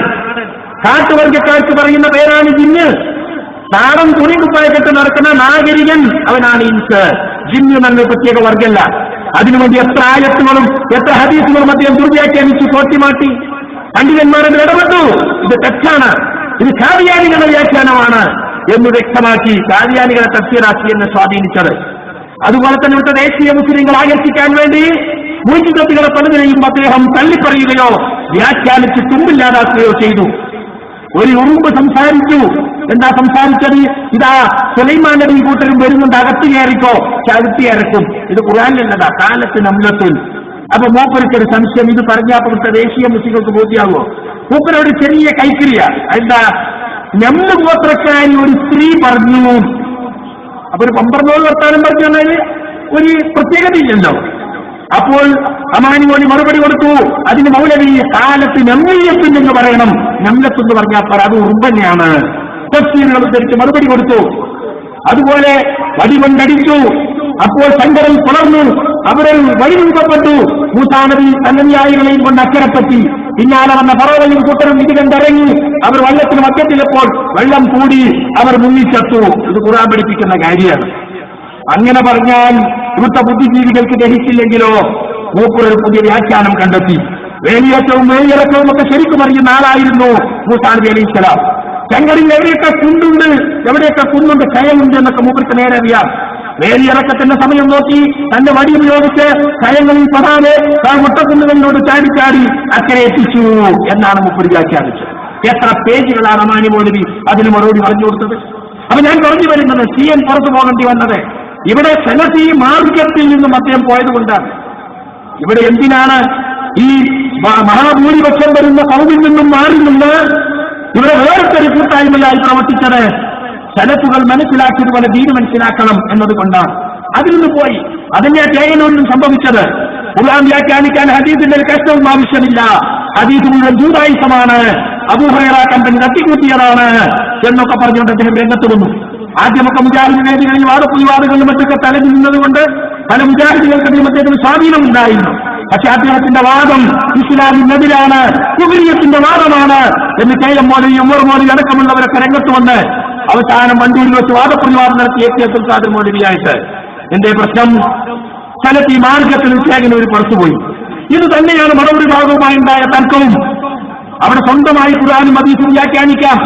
അബ്ദുസ്സലാം സുല്ലമിയെപ്പോലെ മൂപ്പര് ഖുർആന്റെ വെളിച്ചം എന്ന ഖുർആൻ വ്യാഖ്യാനങ്ങൾ എടുത്തു നോക്കാൻ. അത് ഖുർആന്റെ വെളിച്ചമല്ല, ഖുർആന്റെ ഇരുട്ട. എത്ര സ്വന്തം വ്യാഖ്യാനം അതിലുള്ളത്? അബ്ദുസ്സലാം സുല്ലമിയുടെ ഖുർആൻ വ്യാഖ്യാനം. അപ്പൊ അവിടെ മടവൂർ ഭാഗത്തിന് പുറത്തു പോകേണ്ടി വന്നത് അതുകൊണ്ടാണ്. ഇപ്പതാ 2012 നടന്ന ഞങ്ങളെ ഒരുപാട് ആളുകളെ പുറത്താക്കി. ഞങ്ങളാരും സലഫിയത്തുനിന്ന് പോയതുകൊണ്ടല്ല. സലഫി സംഘടന എന്ന് പറയുന്നവർ മടവൂർ വിഭാഗത്തെ പുറത്താക്കിയത് എന്തിനാണോ ആ മാർഗത്തിലേക്ക് ഇവർ തിരിച്ചുപോയി. 2001 മുതൽ മടവൂർ വിഭാഗം പറഞ്ഞിരുന്ന ജിന്നുബാധ, സിഹുർബാധ പോലെയുള്ള വിഷയങ്ങൾ അത് അന്ധവിശ്വാസമാണ്, കേന്ദ്രം അന്ധവിശ്വാസത്തിലേക്ക് നയിക്കുകയാണ്, ഗൾഫ് ജനതയ്ക്ക് മറക്കുമതി ചെയ്യുകയാണ്, ഒഴിച്ചു മൂടപ്പെട്ട മുഴുവൻ ദുരാചാരങ്ങളും ഇതാ ഉയർത്തെഴുന്നേൽക്കുകയാണ്. അതുകൊണ്ട് പുരോഗമനവാദികളായ മുജാഹിദുകൾ ഇതാ ഖുറാഫാത്തിലേക്ക് തിരിച്ചു പോകുന്നു. മുജാഹിദ് പ്രസ്ഥാനത്തിന്റെ നവോത്ഥാനം നഷ്ടപ്പെട്ടിരിക്കുന്നു എന്ന് പറഞ്ഞിട്ടാണ് അവർ ആളെ കൂട്ടിയത്. അതിന് നമ്മൾ മറുപടി കൊടുത്തു, പ്രമാണങ്ങളനുസരിച്ച് മറുപടി കൊടുത്തു. ഇത് ഖുറാഫാത്തല്ല, ഇത് തിരിച്ചുപോക്കല്ല, ഇത് യഥാർത്ഥ പ്രമാണങ്ങളിലേക്കുള്ള തിരിച്ചുപോക്കാണ് എന്ന് 2001 മുതൽ 2011 വരെ ഞങ്ങൾ ബോധ്യപ്പെടുത്തി. അവർ തളർന്നുപോയി, പ്രമാണങ്ങളില്ലാതെ പഴഞ്ഞുപോയി. ആ സന്ദർഭത്തിൽ എന്താ സംഭവിച്ചതറിയോ? 2002 മടവൂർ വിഭാഗം പുറത്തുപോയപ്പോൾ ഇതിന്റെ ഉള്ളിൽ നിന്ന് കുറെ ആളുകൾക്കും മടവൂർ വിഭാഗത്തിന്റെ അതേ ആദർശം തന്നെയായിരുന്നു. ജിന്നുബാധയും സീറുബാധയൊക്കെ അതൊക്കെ മടവൂർ പറഞ്ഞു തന്നെയാ ശരി. പക്ഷെ മടവൂരും കുട്ടരും സംഘടന വേറെ ചെയ്തില്ലേ? ഇതേ പേരിൽ വേറെ സംഘടന ഉണ്ടാക്കിയില്ലേ? എത്തിയും കുട്ടികളത് മുടക്കിയില്ലേ?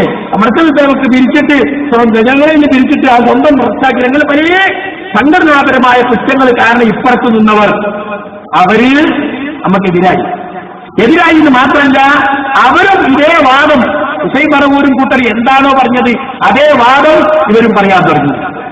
അപ്പൊ അവരാണ് സംഘടന ആദർശത്തിന് പോയത്. അതാണ് ഉറപ്പുണ്ടായത്. യഥാർത്ഥ സലഫിയത്തിൽ നിന്നും മൻഹജിൽ നിന്നും ആർക്ക് വ്യതിയാനമുണ്ടാകുന്നോ അവിടെ യഥാർത്ഥത്തിൽ പിളർപ്പുണ്ടാകും. പിളർപ്പ് തുടർക്കഥയാകുന്നത് എന്തുകൊണ്ട് എന്ന് പറഞ്ഞാൽ ഇതാണ് അതിനുള്ള മറുപടി. യഥാർത്ഥ അഹ്ലുസുന്നത്തിന്റെ മാർഗം, പ്രമാണങ്ങളോടുള്ള സമീപനം, സലഫി മൻഹജ്, അതിൽ നിന്നും അവർ പുറത്തുപോയി എന്നതാണ് യഥാർത്ഥത്തിൽ ഇവിടെ സംഭവിച്ചിട്ടുള്ളത്. അതുകൊണ്ട് സുഹൃത്തുക്കളെ, നമ്മൾ മനസ്സിലാക്കേണ്ടതുണ്ട്, ഇവിടെ പ്രമാണങ്ങളിലേക്ക് തിരിച്ചു വിളിക്കാൻ, യഥാർത്ഥ സലഫിയത്തിലേക്ക് തിരിച്ചു വിളിക്കാൻ ഇവിടെ ആരുമില്ല എന്നതാണ്. അത് പറയാനാണ് ഞങ്ങളിപ്പോ വേറിട്ട് നിൽക്കുന്നത്. പിന്നെ ഉള്ളിൽ നിന്ന് അത് പറയാൻ കഴിയൂല. ഉള്ളിൽ നിൽക്കുമ്പോൾ എന്താ കാര്യങ്ങള്? ഉള്ളിൽ നിൽക്കുമ്പോൾ എല്ലാവരും തൃപ്തിപ്പെടുത്തണം. അവൻ വേണം, ഇപ്പം വേണം, ആ മന്ത്രി വേണം, ഈ മന്ത്രി വേണം, ആ മുതലാളി വേണം, ഈ മുതലാളി വേണം. അത് എല്ലാവർക്കും പറ്റിയ മാതിരി ചാച്ചും ചെരിച്ചൊക്കെ പറയേണ്ടി വരും. അങ്ങനെ ആർക്കു വേണ്ടിയും ചാച്ചും ചെരിച്ചും പറയാൻ ഒരുക്കമല്ല എന്നതുകൊണ്ടാണ് ശരിക്കും തൗഹീദിൽ ഊന്നിയ തർബിയത്ത് ലോക സമിതി ഉലമാക്കൾ നടത്തുന്നത് പോലെ നടത്തണം എന്ന് ഞങ്ങൾ പറഞ്ഞത്. മനസ്സിലായില്ലേ? 2012 എന്നെ ഞാനടക്കമുള്ളവരെ പുറത്താക്കിയപ്പോ കേന്ദ്രം പറഞ്ഞതെന്താ? അതുവരെ മടവൂർ വിഭാഗത്തിന് മറുപടി കൊടുത്തപ്പോ ശിർക്കല്ല എന്ന് പറഞ്ഞ കാര്യം, അതിന് മറുപടി കൊടുക്കാൻ നേതൃത്വം കൊടുത്തവർ 5 കൊല്ലം കഴിഞ്ഞിട്ട് അല്ലെങ്കിൽ 10 കൊല്ലം കഴിഞ്ഞിട്ട് തിരിഞ്ഞു നിന്നിട്ട് പറയാന് അങ്ങനെ പറഞ്ഞു തന്നെയാട്ടോ ശരി. ഇന്ന് തിരവന്നപ്പോയിട്ടൊരു തൗബി അത്തൂബിയിലോ അത്തോബിറുള്ളോ APDP എന്നല്ല തൗബ ചെയ്തത്. അനസ് മുസ്ലിയാരാ? അയാളാരാ? ഇടക്കാലത്ത് കയറി വന്നൊരു മുസ്ലിയാര്. അയാൾ തൗബ ചെയ്തിട്ട് കാര്യമുണ്ടോ? AP തൗബ ചെയ്യട്ടെ, TP തൗബ ചെയ്യട്ടെ എന്നാ ഞങ്ങൾ പറഞ്ഞത്. ജമീയത്തുള്ള കൂടിയിട്ട് തൗബ ചെയ്യട്ടെ. ഇത്ര കാലം മുജാഹിദ് പ്രസ്ഥാനം പറഞ്ഞു പോകുന്നൊരു കാര്യം എപ്പോഴും ഒരു കാര്യം, ഒരു സഹായവേട്ടം ശിർക്കായ അതിന് വാദിച്ച് ഒരു വ്യവസ്ഥയുണ്ട്. മനുഷ്യ കഴിവിൽപ്പെട്ട കാര്യം അതിന് പരസ്പരം ചോദിച്ചാൽ ഒരിക്കലും ശിർക്കാവൂല. സൃഷ്ടികളുടെ കഴിവിന് അപ്പുറത്തുള്ള ഒരു കാര്യം, അള്ളാഹ്ക്ക് മാത്രം കഴിയുന്ന കാര്യം അള്ളാഹിന്റെ പടപ്പുകളിൽ ആരോട് ചോദിച്ചാലും അത് ശിർക്കാണ്. അറബി ഗ്രന്ഥങ്ങളിൽ പറഞ്ഞിട്ടുണ്ട്, ഫീമാ ലാ യഖ്ദിറു അലൈഹി ഇല്ലല്ലാഹ്, അള്ളാഹു അല്ലാതെ മറ്റാർക്കും കഴിയാത്ത കാര്യം, അത്തരം കാര്യങ്ങളിൽ സഹായം തേടിയാൽ അത് ശിർക്കാണ്. ഇവിടെ ഖുറാനിൽ ദുർബൽ ഹദീസ് വലിച്ചു കൊണ്ടുവന്നത്, ഞങ്ങൾ ദുർബൽ ഹദീസ് കൊണ്ടുവന്നു ഞങ്ങളെ കുറിച്ചുള്ള ആക്ഷേപം. ഒരു ദുർബൽ ഹദീസ് ഞങ്ങൾ കൊണ്ടുവന്നിട്ടില്ല. അത് കൊണ്ടുവന്നത് ഇവിടുത്തെ ഇസ്തിഹാസവാദികളാണ്, സമസ്തക്കാരാണ്. വിജനമായ സ്ഥലത്ത് വെച്ച് നിങ്ങൾ ഒറ്റപ്പെടുകയോ നിങ്ങളുടെ വാഹനം നഷ്ടപ്പെടുകയോ ചെയ്താൽ എന്റെ വാഹനം മൃഗത്തെ പിടിച്ചു വെക്കൂ, യാ ഇബാദല്ലാഹി ഇഹ്ദിസു അൽ യാ ഇബാദല്ലാഹ് അഈനൂനി, അല്ലാഹുവിന്റെ അടിമകളെ എന്നെ സഹായിക്കണേ, അല്ലാഹുവിന്റെ അടിമകളെ എനിക്ക് എന്റെ വാഹന മൃഗത്തെ പിടിച്ചു വെക്കണേ. ഇത് പറഞ്ഞപ്പോ 2004 മണ്ണാർക്കാട് സംവാദം നടത്തുമ്പോ AT മുഹമ്മദ് മുസ്ലിയാരും അതുപോലെ സുലൈമാൻ സഖാവിയും അനിൽ സഖാവിയും ഒക്കെ ഉള്ള സാഹചര്യത്തിൽ വെച്ച് നമ്മൾ പറഞ്ഞു, ഹദീസ് തെളിവിന് കൊള്ളാത്തതാണ്, ഹദീസ് സഹീഹ് അല്ലാത്തതാണ് നിങ്ങൾ ഉദ്ധരിച്ചത്. നമ്മൾ വാദപ്രതിവാദ വ്യവസ്ഥയിൽ സഹീഹായി ഉദ്ധരിക്കണം എന്നാണ് പറഞ്ഞിട്ടുള്ളത്. അതുകൊണ്ട് അത് തെളിവിന് കൊള്ളൂല. ഈ സഹീഹാണെങ്കിൽ തന്നെ നമ്മൾ തമ്മിൽ തർക്കത്തിലുള്ള ഇസ്തിഹാസ അതിലില്ല. കാരണം അള്ളാഹുവിന്റെ അടിമകളെ എന്നതുകൊണ്ട് ഉദ്ദേശിക്കുന്നത് അവർ ഹാജറുള്ള ജിന്നുകളോ അല്ലെങ്കിൽ അള്ളാഹ് ഏർപ്പെടുത്തിയ മലക്കുകളായിരിക്കാം. അവർ ശബ്ദം കേൾക്കുന്ന പരിധിയിലുണ്ട്. അതുകൊണ്ട് ആ വഴിയിൽ ദുആഇല്ല, പ്രാർത്ഥനയില്ല. 2004 KNM-നെ പ്രതിനിധീകരിച്ച് ഞാൻ കൊടുത്ത മറുപടിയാ. ഇപ്പൊ അതിന് മാറ്റം വന്നു. 1970-കളിൽ ഈ ഹദീസ് സെൻസറിയിലും ചർച്ചയ്ക്ക് വന്നിട്ടുണ്ട്, 80-കളിൽ ശബാബിൽ ചർച്ചയ്ക്ക് വന്നിട്ടുണ്ട്. അന്നൊന്നും ഇല്ലാത്തൊരു ശിർക്ക് ഇപ്പൊ എങ്ങനെ ശിർക്കായി? ക്രിസ്ത്യാനിത്വത്തിന്റെ മുഴുവൻ ശിർക്കാണ്. സംഘടന യോഗം കൂടി തീരുമാനിച്ചിരിക്കുന്നു, എല്ലാവരും അങ്ങനെ പറഞ്ഞോളണം. കണ്ടോ? എന്നിട്ട് പറയാണ് ഇപ്പൊ കുറച്ച് ഹയ്യും ഫാദറും അതൊന്നും പുതിയതല്ല, പണ്ടേ ഉള്ളതാ. ഹയ്യം എന്നാ ജീവനുള്ളത്, ഹാദറും എന്നാ ശബ്ദം കേൾക്കുന്ന പരിധിയിലുള്ളത്, ഹാദറും എന്നാ ചോദിച്ച കാര്യം ചെയ്യാൻ കഴിയുന്നത്. ഹയ്യെന്ന വയ്യത്താണോ ശിർക്കായി, ഹാദറെന്ന ഹായിബാണോ ശിർക്കായി, ഹാദിറല്ല ഈമാനായത്തുന്ന അള്ളാഹ്ക്ക് മാത്രം കഴിയുന്ന കാര്യമാണോ ശിർക്കായി. ഇതിപ്പോ അത്ര വലിയ പുതിയ വിഷയ. തൗഹീദിന്റെ ഗ്രന്ഥങ്ങൾ അഖീദന്റെ ഗ്രന്ഥങ്ങൾ പഠിച്ചവർക്കത് പുതിയതല്ല. പക്ഷേ സംഘടനാ പൊളിറ്റിക്സിന് വേണ്ടി ശിർക്കല്ലാത്ത കാര്യത്തെ ശിർക്കാണെന്ന് പറഞ്ഞ് സംഘടനയുടെ പിന്നെ അടിച്ചേൽപ്പിക്കാൻ ശ്രമിച്ചു. അത് ഞങ്ങൾ സ്വീകരിച്ചില്ല. അങ്ങനെ പുതിയ നിയമങ്ങൾ ഉണ്ടാക്കിക്കൊണ്ട് അടിച്ചേൽപ്പിക്കുന്നത് ഞങ്ങൾക്ക് അംഗീകരിക്കാൻ പറ്റില്ല എന്ന് ഞങ്ങൾ പറഞ്ഞു. ഇവിടെ തൗഹീദ് ആദർശവും വ്യതിയാനവും എന്ന് പറയുമ്പോ ഇതൊക്കെ വ്യതിയാനത്തിന്റെ വശങ്ങൾ തന്നെയാണ്. അല്ലാതെ ജാറത്ത് പോകാൻ തുടങ്ങിയ നല്ല വ്യതിയാനം. വടോടി ഭാഗം തിരിഞ്ഞു പോയപ്പോ പറഞ്ഞിരുന്നു, ഉമ്മർസുന്നതി ജാറത്ത് പോകുന്നുണ്ടോ, വധുശാസുന്നതി ജാറത്ത് പോകുന്നുണ്ടോ? ആദർശ വ്യതിയാനമെന്നല്ലേ നിങ്ങൾ പറയുന്നത്? ആദർശം എന്നാൽ പ്രധാനമായും അഖീദത്ത് ഉപയോഗിക്കുന്ന വാക്കല്ലേ. ഞങ്ങൾ അഖീദയിൽ എന്താ പഴച്ചത്? ഞങ്ങൾ അന്നേ പറഞ്ഞു, നിങ്ങൾ തൗഹീദിന്റെ ദഅവത്തിൽ മുൻഗാക്രമം തെറ്റിച്ചിരിക്കുന്നു. എല്ലാ നബിമാരും ആദ്യം തൗഹീദ് പറഞ്ഞു എന്നതിനെ ജമാഅത്തെ ഇസ്ലാമിക്കാർ ചോദ്യം ചെയ്യുന്ന പോലെ നീലപുസ്തകത്തിൽ മടവൂർ വിഭാഗം ചോദ്യം ചെയ്തു. ആദ്യം ഇറങ്ങിയത് ഇഖറ വിദ്യയല്ലേ, അതിലവിടെ തൗഹീദിനാ ഷഫീഖത്തിലും പ്രസംഗിച്ചത്. നോക്കുമ്പോൾ അവന്റെ വകയല്ല, നീലബുക്കിലുള്ളതാ.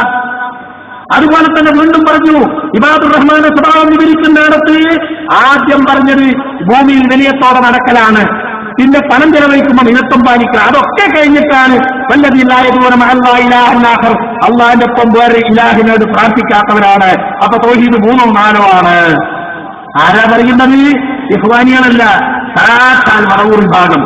ഇഖ്വാനിൽ തൗഹീദ് ഉണ്ടോന്ന് ചോദിച്ചപ്പോ നമ്മൾ പറഞ്ഞു, അവിടെ നബിയായിട്ടേ ഉള്ളൂ. വിശാലത്ത് പ്രബോധനം ചെയ്യണമെന്ന കൽപ്പന ഉണ്ടായത് പിന്നെ സൂറത്തുൽ മുദ്ദസ്സിർ ഇറങ്ങുമ്പോഴാ. അതിൽ തൗഹീദുണ്ട്. അതേതാ? വറബ്ബക ഫകബ്ബിർ, നിന്റെ റബ്ബിനെ നീ മഹത്വപ്പെടുത്തുക, വറുജ്ദ ഫഹ്ജുർ, ബിംബങ്ങളെ നീ വെടിയുക. എല്ലാ നബിമാരും നാട്ടിൽ വന്നപ്പോ നാട്ടിൽ എന്തെല്ലാം പ്രശ്നങ്ങളുണ്ട്? ഭരണകൂടവും ഭരണീയരും തമ്മിലുള്ള പ്രശ്നം, മറ്റവരും മദ്യനും തമ്മിലുള്ള പ്രശ്നം, പെണ്ണുങ്ങൾ ചൂഷണം ചെയ്യപ്പെടുന്നുണ്ട്, അടിമയും ഉടമയും തമ്മിലുള്ള പ്രശ്നം, ഒരുപാട് പ്രശ്നങ്ങൾ. മദ്യമുണ്ട്, മദ്യരാശിയുണ്ട്, പലതുമുണ്ട്. പക്ഷേ നബിമാർ ശ്രദ്ധ ക്ഷണിച്ചത് ഏതിലേക്ക്? എന്റെ ജനങ്ങളെ നിങ്ങൾ അല്ലാഹു ഇബാദത്തെടുക്കണം, നിങ്ങൾക്ക് അവനെ കൂടാതെ ഒരു ഇലാഹുമില്ല. യമനിലേക്ക് ദഅവത്തിന് വേണ്ടി മുആദ് റളിയല്ലാഹു നിയോഗിക്കുന്ന റസൂൽ കൊടുത്ത നിർദ്ദേശം എന്താ? വല്യകുൻ അവ്വലമാ തദഉഹും ഇലൈഹി ഷഹാദത്തു ലാ ഇലാഹ ഇല്ലല്ലാഹ്. അല്ലാഹു അല്ലാഹു ആരാധനക്കല്ല ഷഹാദത്തിലേക്കാണ് നീ അവരാദ്യം ക്ഷണിക്കേണ്ടത്. ഇത് അട്ടിമറിക്കപ്പെട്ടു. മറൊരു ഭാഗം പച്ചയായി പറയാൻ തുടങ്ങി. പ്രബോധിച്ചത് പ്രശ്നങ്ങളിൽ ഇടപെട്ട് അവർ സൗഹൃദം നേടിയ ശേഷം തൗഹീദ് പറഞ്ഞാൽ മതി. 2001 ജൂൺ 1 ഷബാബിൽ വന്നു എന്ന് റിലീഫ് പ്രവർത്തനം ദഅവത്തിന് മുമ്പ്. അപ്പൊ ആദ്യം റിലീഫ് നടത്തിയിട്ട് അവരൊക്കെ ശരിയാക്കിയിട്ട് അവർ തരക്കടില്ലട്ടോ എന്നൊക്കെ പറഞ്ഞിട്ട് പിന്നെ ദഅവത്ത് തുടങ്ങിയാൽ മതി. ഞങ്ങൾ ചോദിച്ചു, ഏത് നബിയാ പഠിപ്പിച്ചത്? ദാരിദ്ര്യ നിർമ്മാർജ്ജന പ്രവർത്തനമാണോ നബിമാരാദ്യം പഠിപ്പിച്ചത്? ഇത്ര കൂടി പറഞ്ഞു വിശക്കുന്നവരോട് വേദം ഓതിയിട്ട് കാര്യമല്ല. അപ്പൊ നാക്കുപിഴയല്ല, പഠിച്ചുറപ്പിച്ച ഒരു തത്വമായിരുന്നു. അനസ് ഫാറൂഖി കടലുണ്ട് എന്ന് പറയുന്ന ഒരു മടവൂർ നേതാവ് ഒമാനിൽ വെച്ച് എന്റെ മുമ്പിലേക്ക് പ്രസംഗിക്കേണ്ടോ 40-ാമത്തെ വയസ്സ് വരെ റസൂലുള്ളാഹിനെ പെർഫെക്റ്റായി വളർത്തിയ ശേഷമാണ് റസൂലുള്ളാഹിനെ കൊണ്ട് തൗഹീദ് പറയിപ്പിച്ചത്. അല്ലമീനെന്നും മറ്റുമൊക്കെ പറഞ്ഞ് പേരെടുത്ത് പ്രശംസിച്ചിരുന്ന ആ കാലത്ത് എന്നിട്ട് ആ തൗഹീദ് പറയിപ്പിച്ച്. അപ്പൊ 40 വയസ്സ് വരെ അയ്യത്തം പ്രായത്തിൽ തൗഹീദ് പറയേണ്ട കണ്ടോ? ഈ രൂപത്തിൽ സുഹൃത്തുക്കളെ, വിശക്കുന്നവന്റെ മുമ്പിൽ വേദാന്തം ഫലം ചെയ്യില്ല എന്ന വാക്ക് ഞങ്ങൾ അന്ന് ചോദിച്ചു. ഇതാര് പറഞ്ഞതാ? അള്ളാഹുവിന്റെ റസൂൽ പറഞ്ഞാണോ? അബൂബക്കർ സിദ്ദീഖ് പറഞ്ഞാണോ? ഉമർ ഖത്താബ് പറഞ്ഞാണോ? അല്ല, മാർക്സ്, ഏംഗൽസ്, ഗാന്ധി, വിവേകാനന്ദൻ ഇവരൊക്കെ പറഞ്ഞതാ. മതമല്ല പ്രശ്നം, എരിയുന്ന വയറാണ് പ്രശ്നം. ആര് പറഞ്ഞതാ? ഇതൊക്കെ കൊണ്ടുവന്നു. ഐഎസ്എമ്മിന്റെ സൈറ്റിൽ അന്ന് എഴുതി വെച്ചു,